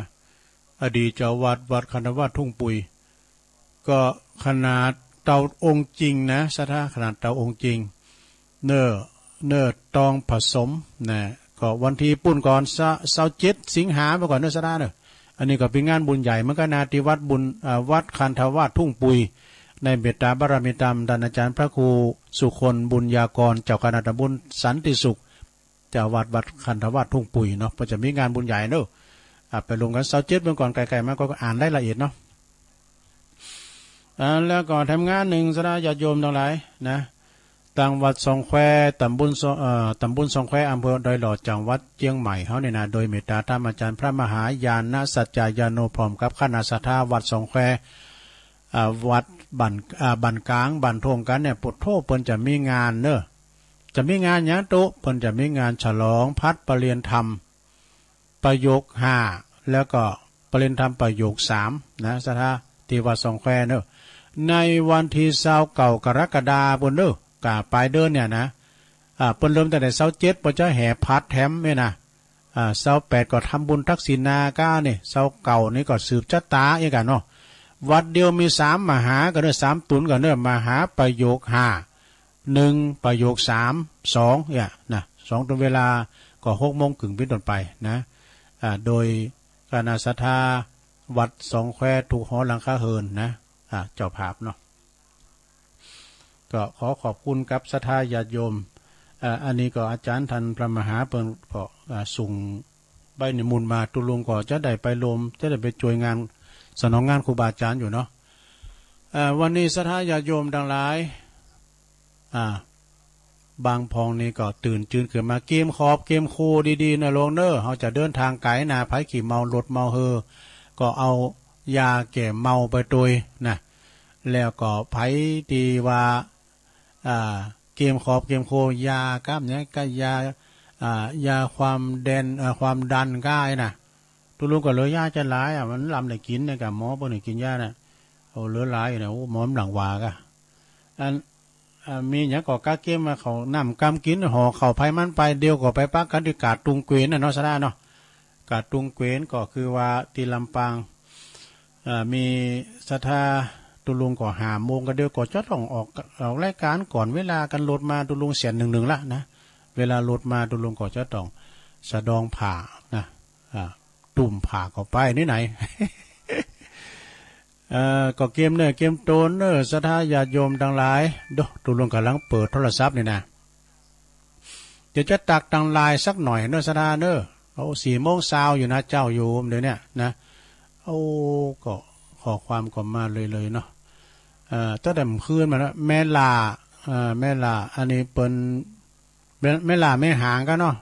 ตักมาตั้งคืนแล้วกันเนี่ยแล้วก็วัดเหล่ามนทานะเหล่ามนทาก็ตักเหล่ามนทานี่แต่ไป4 กันกันนะฟังท่านมหาเปิ้นบอกนะแต่ไป4 กันกันก่อนแม่สีดาเวียงป่าเป่านี่เปิ้นก็จะไปนะเปิ้นจะเอานำอันกับเนี่ยนำชาอารมณ์ดีนะเปิ้นก็จะเอาไปชมรมสกาย80ด้วยเนอพี่น้องสกายเฮาเนาะบ่2บ่8แล้วก็มีสาวยองละปูนโดยสลีบุญเติมด้วยนะแล้วก็เมตตาธรรมอาจารย์ประครูโหเดี๋ยวก่อนเนออาจารย์ประครูเปิ้นไลน์มาว่าได้โอ้อาจารย์นิพนธ์เข้ามาอันนี้ก็กำหนดการนี่ก็เนาะกำหนดการเนี่ยกำหนดการที่เราจะไปตานวันนี้แหละนะศรัทธาญาติโยมทั้งหลายอาจารย์เป็นไลน์มาแล้วก็คุณแม่การดาศรีเนตรจากโอ้เปิ้นอยู่กรุงเทพเปิ้นนะเปิ้นว่าเดินทางปลอดภัยทุกขบวนนะเจริญพรแม่หลงสาย แม่หลงสายฝนจันคุณนะพี่น้องหลายปิ้งน้องผ่าขาวเปก็จะไปนะ ถ้าไปรถไอ้เกี่ยวฮอกหรือว่าจะปิ้นรถนั้นไอ้ติบขอจ้ะไอ้ติบขอเนี่ยต้องบริการดีครับรถโมนดีรับได้สบายแม่จีกันธนีสายยะเตยอันนี้ก็อยู่เว้งป่าเป่าเปิ้นก็จะไปอยู่ก้าแม่ครูธัญญากศนอันนี้เปิ้นก็ปฏิบัติธรรมอยู่ที่วัดภาษีก็ไปอยู่วันนี้ตั้งแม่ครูก็ตู่นะครับนะแม่ครูเนาะรถตู่แล้วก็มีแม่หลงสุมาลังกาพินฟังอยู่แต่ฟังอยู่เนอตัวลุงเจ้าไปแม่หลงไปอันนี้อยู่ป่าหาบนนั้นนะซะนะป่าหาก็ตำบลเมืองจีเนาะแม่แดงอัมพรอันนี้ไปอยู่แตนดอกไม้ไวสาฟังอยู่เจ้าแม่แดงนี่เปิ้นก็อยู่แตนดอกไม้เนาะกลุ่มเทพาลักษ์16เนอเพื่อนพ้องน้องพี่กลุ่มวิทยุนะตั้งโดยตั้งน้องร่อง1น้องเขียด1ทุ่งโป่ง1เอกแล้วก็อันทุ่งปุ่นล้อบ้านหม้อเก่งบ้านหม้อ เพื่อนพ้องน้องพี่แล้วก็ปีนั้นจันเหลมด้วยนะปีนั้นซิกใหม่ตักมาตั้งลายด้วยเนาะแล้วก็โยมพี่ยุพินหอมมาลาพี่น้อย อยู่บ้านแม่โยกเนอะเดินทางปลอดภัยนะเจ้าขอบคุณเนาะท่านเจ้าอธิการวิชาสุจินโนเจ้าคณะตำบลโมงหน่อยเจ้าวัดป่าตานไหวสาดุพิชานะครับเด้อศิษย์กตัญญูของหลวงปู่ครูบาจรจันทรังสีพี่น้องป่าตานเนี่ยโอ้คุณหลายเนอะวัดเปิ้นงามวัดเปิ้นเหลืองอารามอย่างทองเราตุปีเปิ้นแปลงมียังสร้างแล้วก็ตุปีเนาะโอ้วัดเปิ้นงามไก่ถนนด้วยนะวัดตุปีชาป่าตานประดามปะครูสุทัศน์กันทวังเดเนอร์ปะครูในเปิ้นปิ้นปอจานด้วยก็ลาครูแล้วนี่ก็เสียนมาแล้วนี่เขาขึ้นหน้าหึงเขาวัดนั่นแหละตุนะปิ้นหยังปิ้นจาน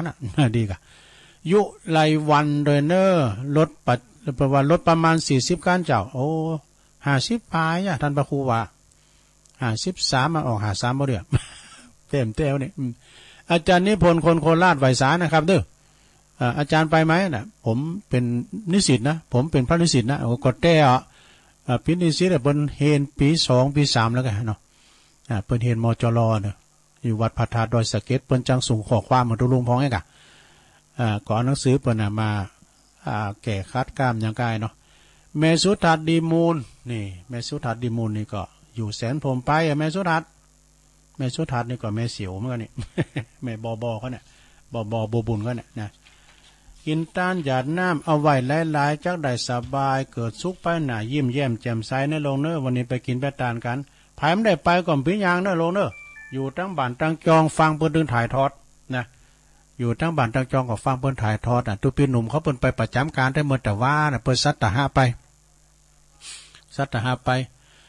นะบุญมีในปีในเตือนหนึ่งนะเดือนในเตือนหนึ่งเดือนนี้กรกฎาก็17เดือนหน้าก็กรกฎาก็17นะติดศพเตือนพระบาทตักผ่าตัวนี้นะก็ไปกินไปตามแต่โอสาหะใดเนาะเก็บเงินไว้พอกับโลเนอร์เบยังชี้ว่าเก็บไว้พองจะไปลำเลือไปอันนั้นยังตุขอนั้นนะกะ53นะกะออกสุมาดูเอาละเนาะตุลุงจะออกรายการก่อนเวลาตีห้าสักหน่อยเนาะจะได้โอนรายการให้กับท่านมหาสมชาติชาตปัญโยตุน้องตุลุงในเป็นตุปีแต่มันเฒ่าแล้วเปิ้นตุน้องก็คือเฮาหักกันเป็นตุปีตุน้องกันเนาะตอนนี้ไปจะเสกคืนตอนใดตื่นแล้วจ้าเกมพร้อมแล้วจ้านะเอาโทรมาในสถานเปลี่ยนบรรยากาศได้ครับเนาะตุลุงก็จะได้ออกก่อนเวลาสักหน่อยจะโทรมาก็0899556506น่ะลองพอเหรอแม่ตื่นแล้วเนอะเกมชุบหมากไว้หมดเรียบร้อยละเกมผ่าเกมโคมหมดแล้วน่ะเอาชัดตั้งไปตัวให้หน่อยเอาห่อเข่าไว้ลงเนอะ1เข่าแล้วเอาไปเผือกันพอเนอะตุลุงเดี๋ยวน้ำพริกตาแดงตัวบีทูนไปแลกเอาสายแรกมาแล้วตอนใดจ๊ะเจริญปอนสายสัจเจ้าตุลุงให้ฟังธรรมตัวอยู่นะเจ้าแม่สายทองเนาะเจ้าแม่สายทองไปขออนุโมทนาบุญเป็นนะเจ้าหวยการมาแล้วขอบคุณหลายๆเนอะถ้าฟังเพิ่นถ่ายทอดเนอะเจ้าแต่คืนนี้ก็ออก106นะเจ้าอ๋อดีกะดอกบก106ทางใดอ๋อ106ก็วัดพระบาทตากผ่าเนอะอาจารย์นพพรก่อนเนาะเจริญปอนภาษาดูปอบุญมีโอ้ตัดแอวหมดเนาะเมืองกลางเนาะผมหมดละบุญได้เลยที่ไปแอวนะขอทุกคนเด้อเดินทางปลอดภัยเนาะเดินทางปลอดภัยทุกคนอยู่ตั้งบ้านฟังนะเพิ่นถ่ายทอดแต่เพิ่นถ่ายทอดออนไลน์มาที่วัดห้วยตองซักนี่กันเด้อครับเป็นอยู่บ้านฟังก็รู้ครับยินดีปอบุญมีเด้อเป็นมันใจก็รู้มันใจปอบุญมีรัตนคำแปงอุดมรังสีบุญมีรัตนคำแปงโทรมาแฮม0899556506ออกก่อนเวลาเด้อท่านพระครูโกเปิ้นมาก่อนเจริญปอนกับพระเจ้าอนุโมทนาด้วยนะเจ้าฟองคำทิพย์เกี่ยวบ่ทองเจ้าแม่ฟองคำไปเจ้าบ่ได้ไปเจ้าหนอนโมทนาด้วยเจ้าเดินทางปลอดภัยนะเจ้าอยู่ตั้งบ้านฟังกันเนาะเจ้าสาธุเจ้าสาธุโอ้หลุดไปแล้วเขามาใหม่เด้อสายตั้งใดน่ะหลุดไปแล้วไม่สาเจ้าตุลุงมาใหม่เจริญปอน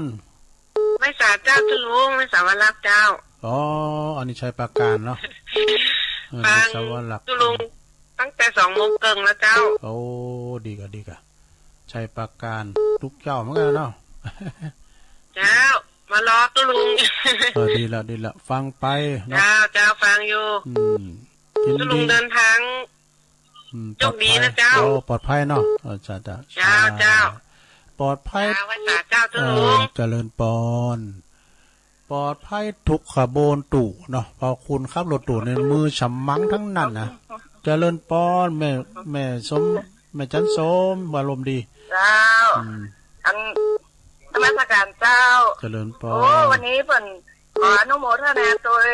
กู้คนกู้ตนกู้องค์นะเจ้าซึ่งรถถึง54กันเจ้าได้ยินท่านว่า54นะโอ้เจ้าก็คือเดินทางปลอดภัยไปดีมาดีนะเจ้าเด็ก เจ้าสุขภาพสมบูรณ์กู้ตนกู้องค์กู้คู่กู้คนนะเจ้าขอบคุณหลายๆเนอะแม่จันโสมทางเดือดเจ้านมัสการเจ้าอันนี้สายไม่อายมาแล้วฟางอย่างมาเด้อเจริญปอนแม่จันโสมก็จะเจ้าตุลุงไม่ถูกเกี่ยวศิลปรศิเตียเนอะโอ้ฟังตุลุงตัวเมื่อเพลงมาแล้วเนอะไวพระรับตอนโดยเท่า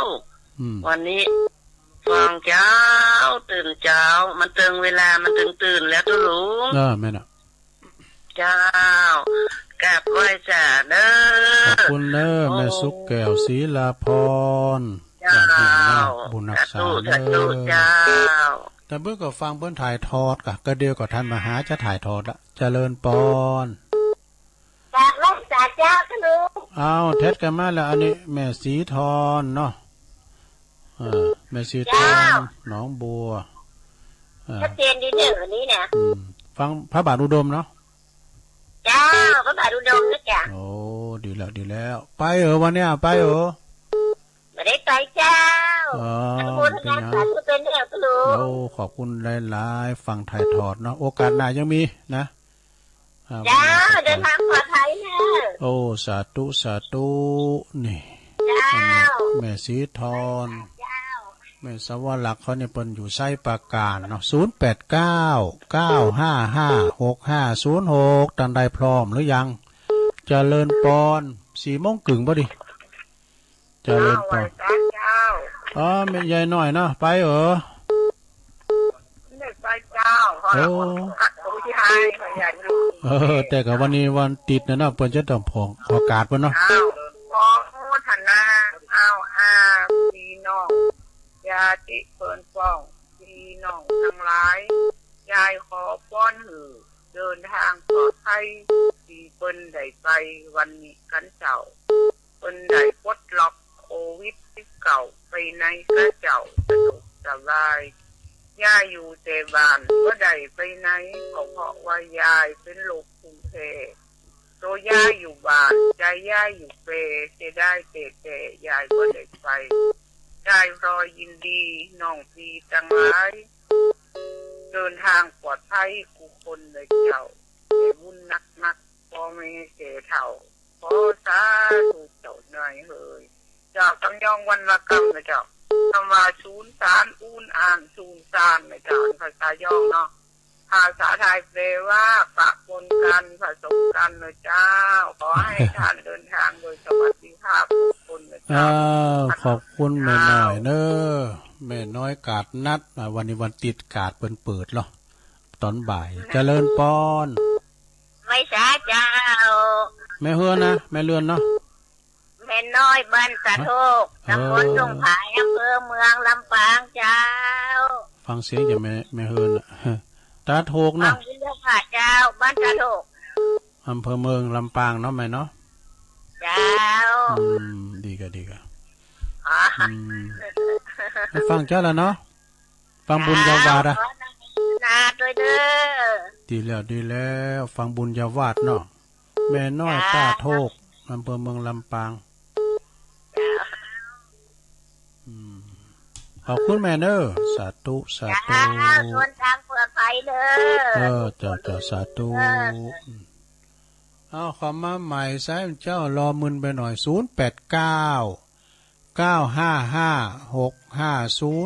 โอ้ฟังกันแน่นหนาอยู่เด้อเจริญปอนเจ้าสาธุเด้อแม่น้อมาเจ้าว่าได้ไปส่งจ้าเวียงน้องร้องทำบุญเวียงน้องร้องเจ้าได้มาได้ลำไยจะเน่าการก็เอาปิ้นการไปเกิดเดิมปิ้นยังแล้วเด้อไปการก่อนเจ้าสาธุเด้อเดินทางปลอดภัยเจริญปอนไว้สาธุพี่น้องบ้านไกลเสียงเจียววันนี้ครับปนันประเสริฐเนาะปนันชื่อว่าประเสริฐฮะปนัน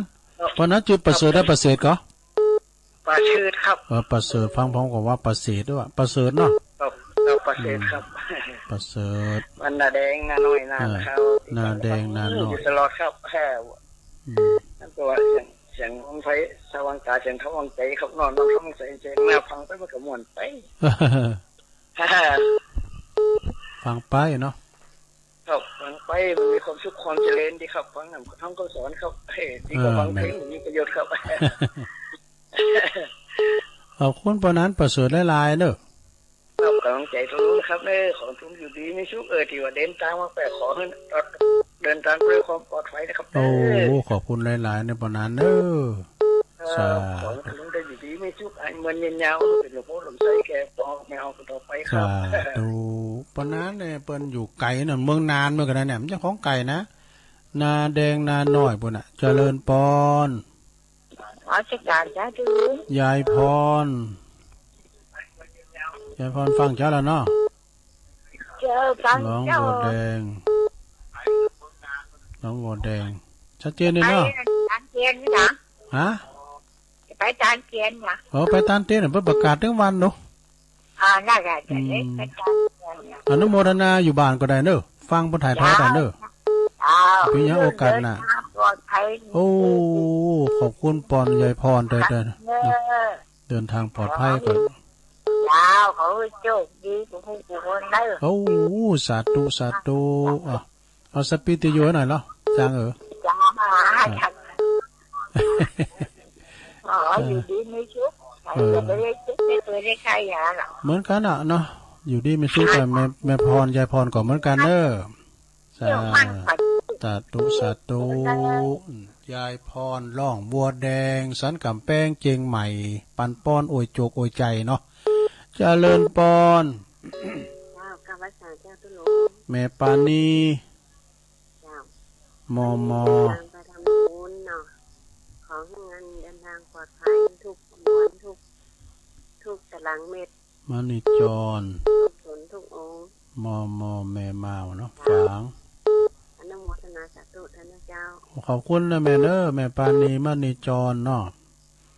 พี่น้องเมืองฝางมาแล้ว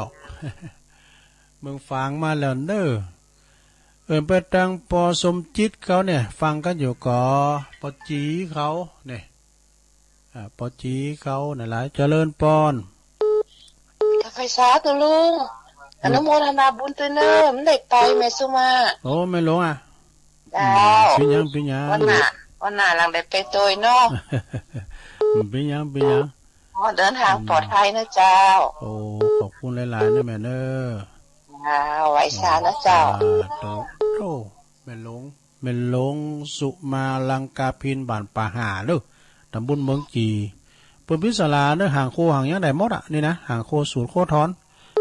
กับแม่พลอยมณีเขาเจริญปอนครับไว้สาครับลุงมาแล้วปอน้อยบุญปานผาดพิงไปได้โอ้แล้วพี่พันจนมันไก่แล้วไปตัวลุงมันเป็นยังครับผมเดินทางปลอดภัยเนอะนุโมทนาสาธุเนอะโอ้เดียว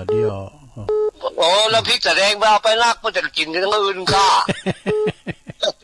พี่จะได้ไปดูในลำได้ครับ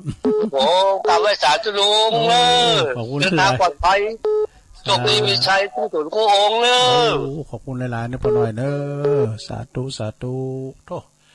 พ่อหน่อยบุญปันไปกับแวะไปหลายนะพี่ละเจริญปอนติดแล้วปนนั้นเนาะปนนั้นอายนั้นอายไปเนี่ยที่พัฒนาเปลี่ยนเนอะเดินทางปลอดภัยที่ขับไปเนอะโอ้ขอบคุณหลายๆกันเอานี่หน่อยเนาะโอ้มีเวลาก็แหเอาอย่างอันดับยาวก็ไม่ได้ไปครับได้ไปพัฒนาตัวเนี่ยนะครับอันนี้ไปทางใดก็โอ้เดินตามปลอดภัยเนาะครับปนนั้นอายตัวลุงก็เอาปิ้นตัวเขี้ยวเนี่ยเจ้าก็รัฐนาจันโมเนี่ยพร้อมไหมปนนั้นอายเป็นปิ้นจานแพรโป่งบอดตัวปีบอลเขาปลงในกรเขาเนาะเจริญปอนผู้ช่วยเกี่ยวด้วยเนาะผู้ช่วยเกี่ยวนี่เปิ้นอยู่ได้เนี่ยตั้งผู้ช่วยเกี่ยวเจริญปอนภาษาเจ้าทะลุงแม่เพนนะ แม่เพียนว่าไปเลยแสงไฟสว่างจ๋าแสงพระสว่างจ๋าสว่างจ๋าแสงไฟสว่างจ๋าได้แสงธรรมเจ้าฟ้าชัดเจนคุณรองจ๋าจริงเด้อโอ้ขอบคุณหลายๆเด้อแม่เพียนเด้อสะพานบุญนะครับเดินทางปลอดภัยโอ้กูเตือนดังแหงจะดีนะแม่เพียนอ่ะกูเดินเนี่ยดังกอยไปเจริญปอนพระจ๋าครับตัวลุงพี่นั้นจานเหลมมาแล้วฟังสมมติเสร็จพร้อมแล้วพี่นั้นจานลงจะไปวันที่ลงอยู่ประจานเตียนนะแม่น่ะ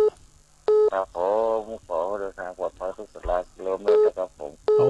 ขอบคุณพี่นั้นหลายๆเนอะปุ่นปล่อยตุลุงวางดีๆก่อนเนาะก็ไปพระเจ้าอมลิ้นนะอันน้องร่องหนึ่งเพิ่นจะโจนไปปลูกตันต้นไม้ต้นดอกเจริญปอนว่าไงค่ะเจ้าตุลุงเจ้าแม่ฉันติบเนาะเพิ่นจะไปการเตียนกันโอ้โหเพิ่นดีขอยเนาะปีหยังอนุโมทนาบุญเนาะโอ้10 นิ้วยกมือขึ้นอนุโมทนาตัวแม่น่ะปีหยังถ้าอยู่บ้านฟังก็ได้กันเนาะฟังกลางคืนกลางสังเข้าสมมุติราคาแล้วบ่เดี๋ยวเนี่ยไปไหนก็ยากล่ะโอ้กำลังพอปล่อยหมดละอดเอามันก็ถึงไปได้อยู่เนี่ยแต่ตุลุงถึงว่าไปเมื่อเที่ยวใดไปปีนเนี่ยเจ้าแข็งแรงจะไปไหนก็เป็นไรก็นั่นน่ะขอบคุณแม่จันติบเนอะปลอดภัยเลยเจ้าขอบคุณโปรโมทชัยพรก่อนถ้าอย่าไปอยู่เนอะโปรโมทไปเนอะโปรโมทผู้กองชัยพรพิมพ์สมุทรเจริญปอนครับกำลังมาสุการครับผมจะไปเมืองแปะไปเมืองแปะนะครับปอนนั่นนะเดินทางของไทยนะปอนนั่นกะปอแสวงครับแต่ปอแสวงปอแสวงจบดีเลยอำเภอแม่สวยนะพักผ่อนฟังกันคืนนั่น4 คืนเลยเหรอได้เต้นเพิ่นน่ะกะพุกก็ยังมาอยู่นะพุกก็วันจันทร์น่ะตอนบ่าย 3 โมงพุกอ่ะเป็นรายการตุลุงโดยตรงมาได้กลางวันน่ะกลางวันได้อ่ะบิยังมาได้ครับให้กลางคืนใช่มั้ยฟังตามที่ฟังได้เนาะเป็นกำลังใจกันไปขอบคุณปอแสวงเด้อโอ้นี่ไกลเนอะแม่สวยไปกันน่ะอำเภอแม่สวยจังหวัดเชียงรายเลยเวียงป่าเป่าไปกันเนอะนี่นะเจริญปอนไปจ้าครับปอนหยังปอนนั้นหยังปอนนั้นสิปอเสดครับปอเสดอยู่แก้วเจ้าฟังธรรมละวันนี้ไม่นอนไปเด้อไม่นอนไปเนาะรถมาไม่นอนไปแล้วละเพิ่นจะไปรวมตัวกันที่วัดเหล่ามนทาแต่กะหันนี่4การตู่กันเด้อเหล่ามนทานะครับเหล่ามนทามี4การรถตู้ปหลงตรงเขาเนี่ยกะปหลงทรงเขาเนี่ยนำไปเนาะแล้วก่อนไปแปลงเจริญนี่ก็4การตู้แม่ตูเขาเนี่ยแม่สีบุตรเขาก็ไปหมดแล้วกันเนาะครับแล้วครับกำนันครับพวกกำนันมีไปใกล้ๆฮะไปหมดแล้วก่อนอนุโมทนาตัวเด้อเดี๋ยวทางสุวัสดิภาพขอบคุณปอเสดหลายๆเด้อครับผมไม่โดนก็ได้แล้วเนาะนั่นกะปอเสดอยู่แก้วอันนี้เปิ้นอยู่นี่นะสิริมังคลาจารย์นี่นะตำบลเดียวกันเนี่ยศรัทธาเนาะแม่นนไปวันนี้ปอเสดเฝ้าเฮิรนเฝ้าบ้านหน่อย0899555656ถ้ามีเวลาก็โทรเข้ามาตื่นกันแล้วบ่ไปทางดุงโลงนะหากันกันเนอะปลงสมบัติเขาเนาะท่านมหาก็ถ้าจะไปอยู่เนอะทางท่านมหาท่านพระปลัดเอาไปเนอะพระปลัดเด้อปลัดตึกปลัดด้านในเจริญปอนไหว้สาเจ้าตุลุงอันนี้แม่หมอหลากะแม่หมอล่ามันได้ไปจะไปก้าววัดโดยท่านพระครูรังสรรค์เพเจ้าไปท่านด็อกเตอร์เนาะเจ้าไปโดยด็อกเตอร์เพเนอร์คำเดียวไม่เดียวกับเกียมตัวละเจ้าดีแล้ว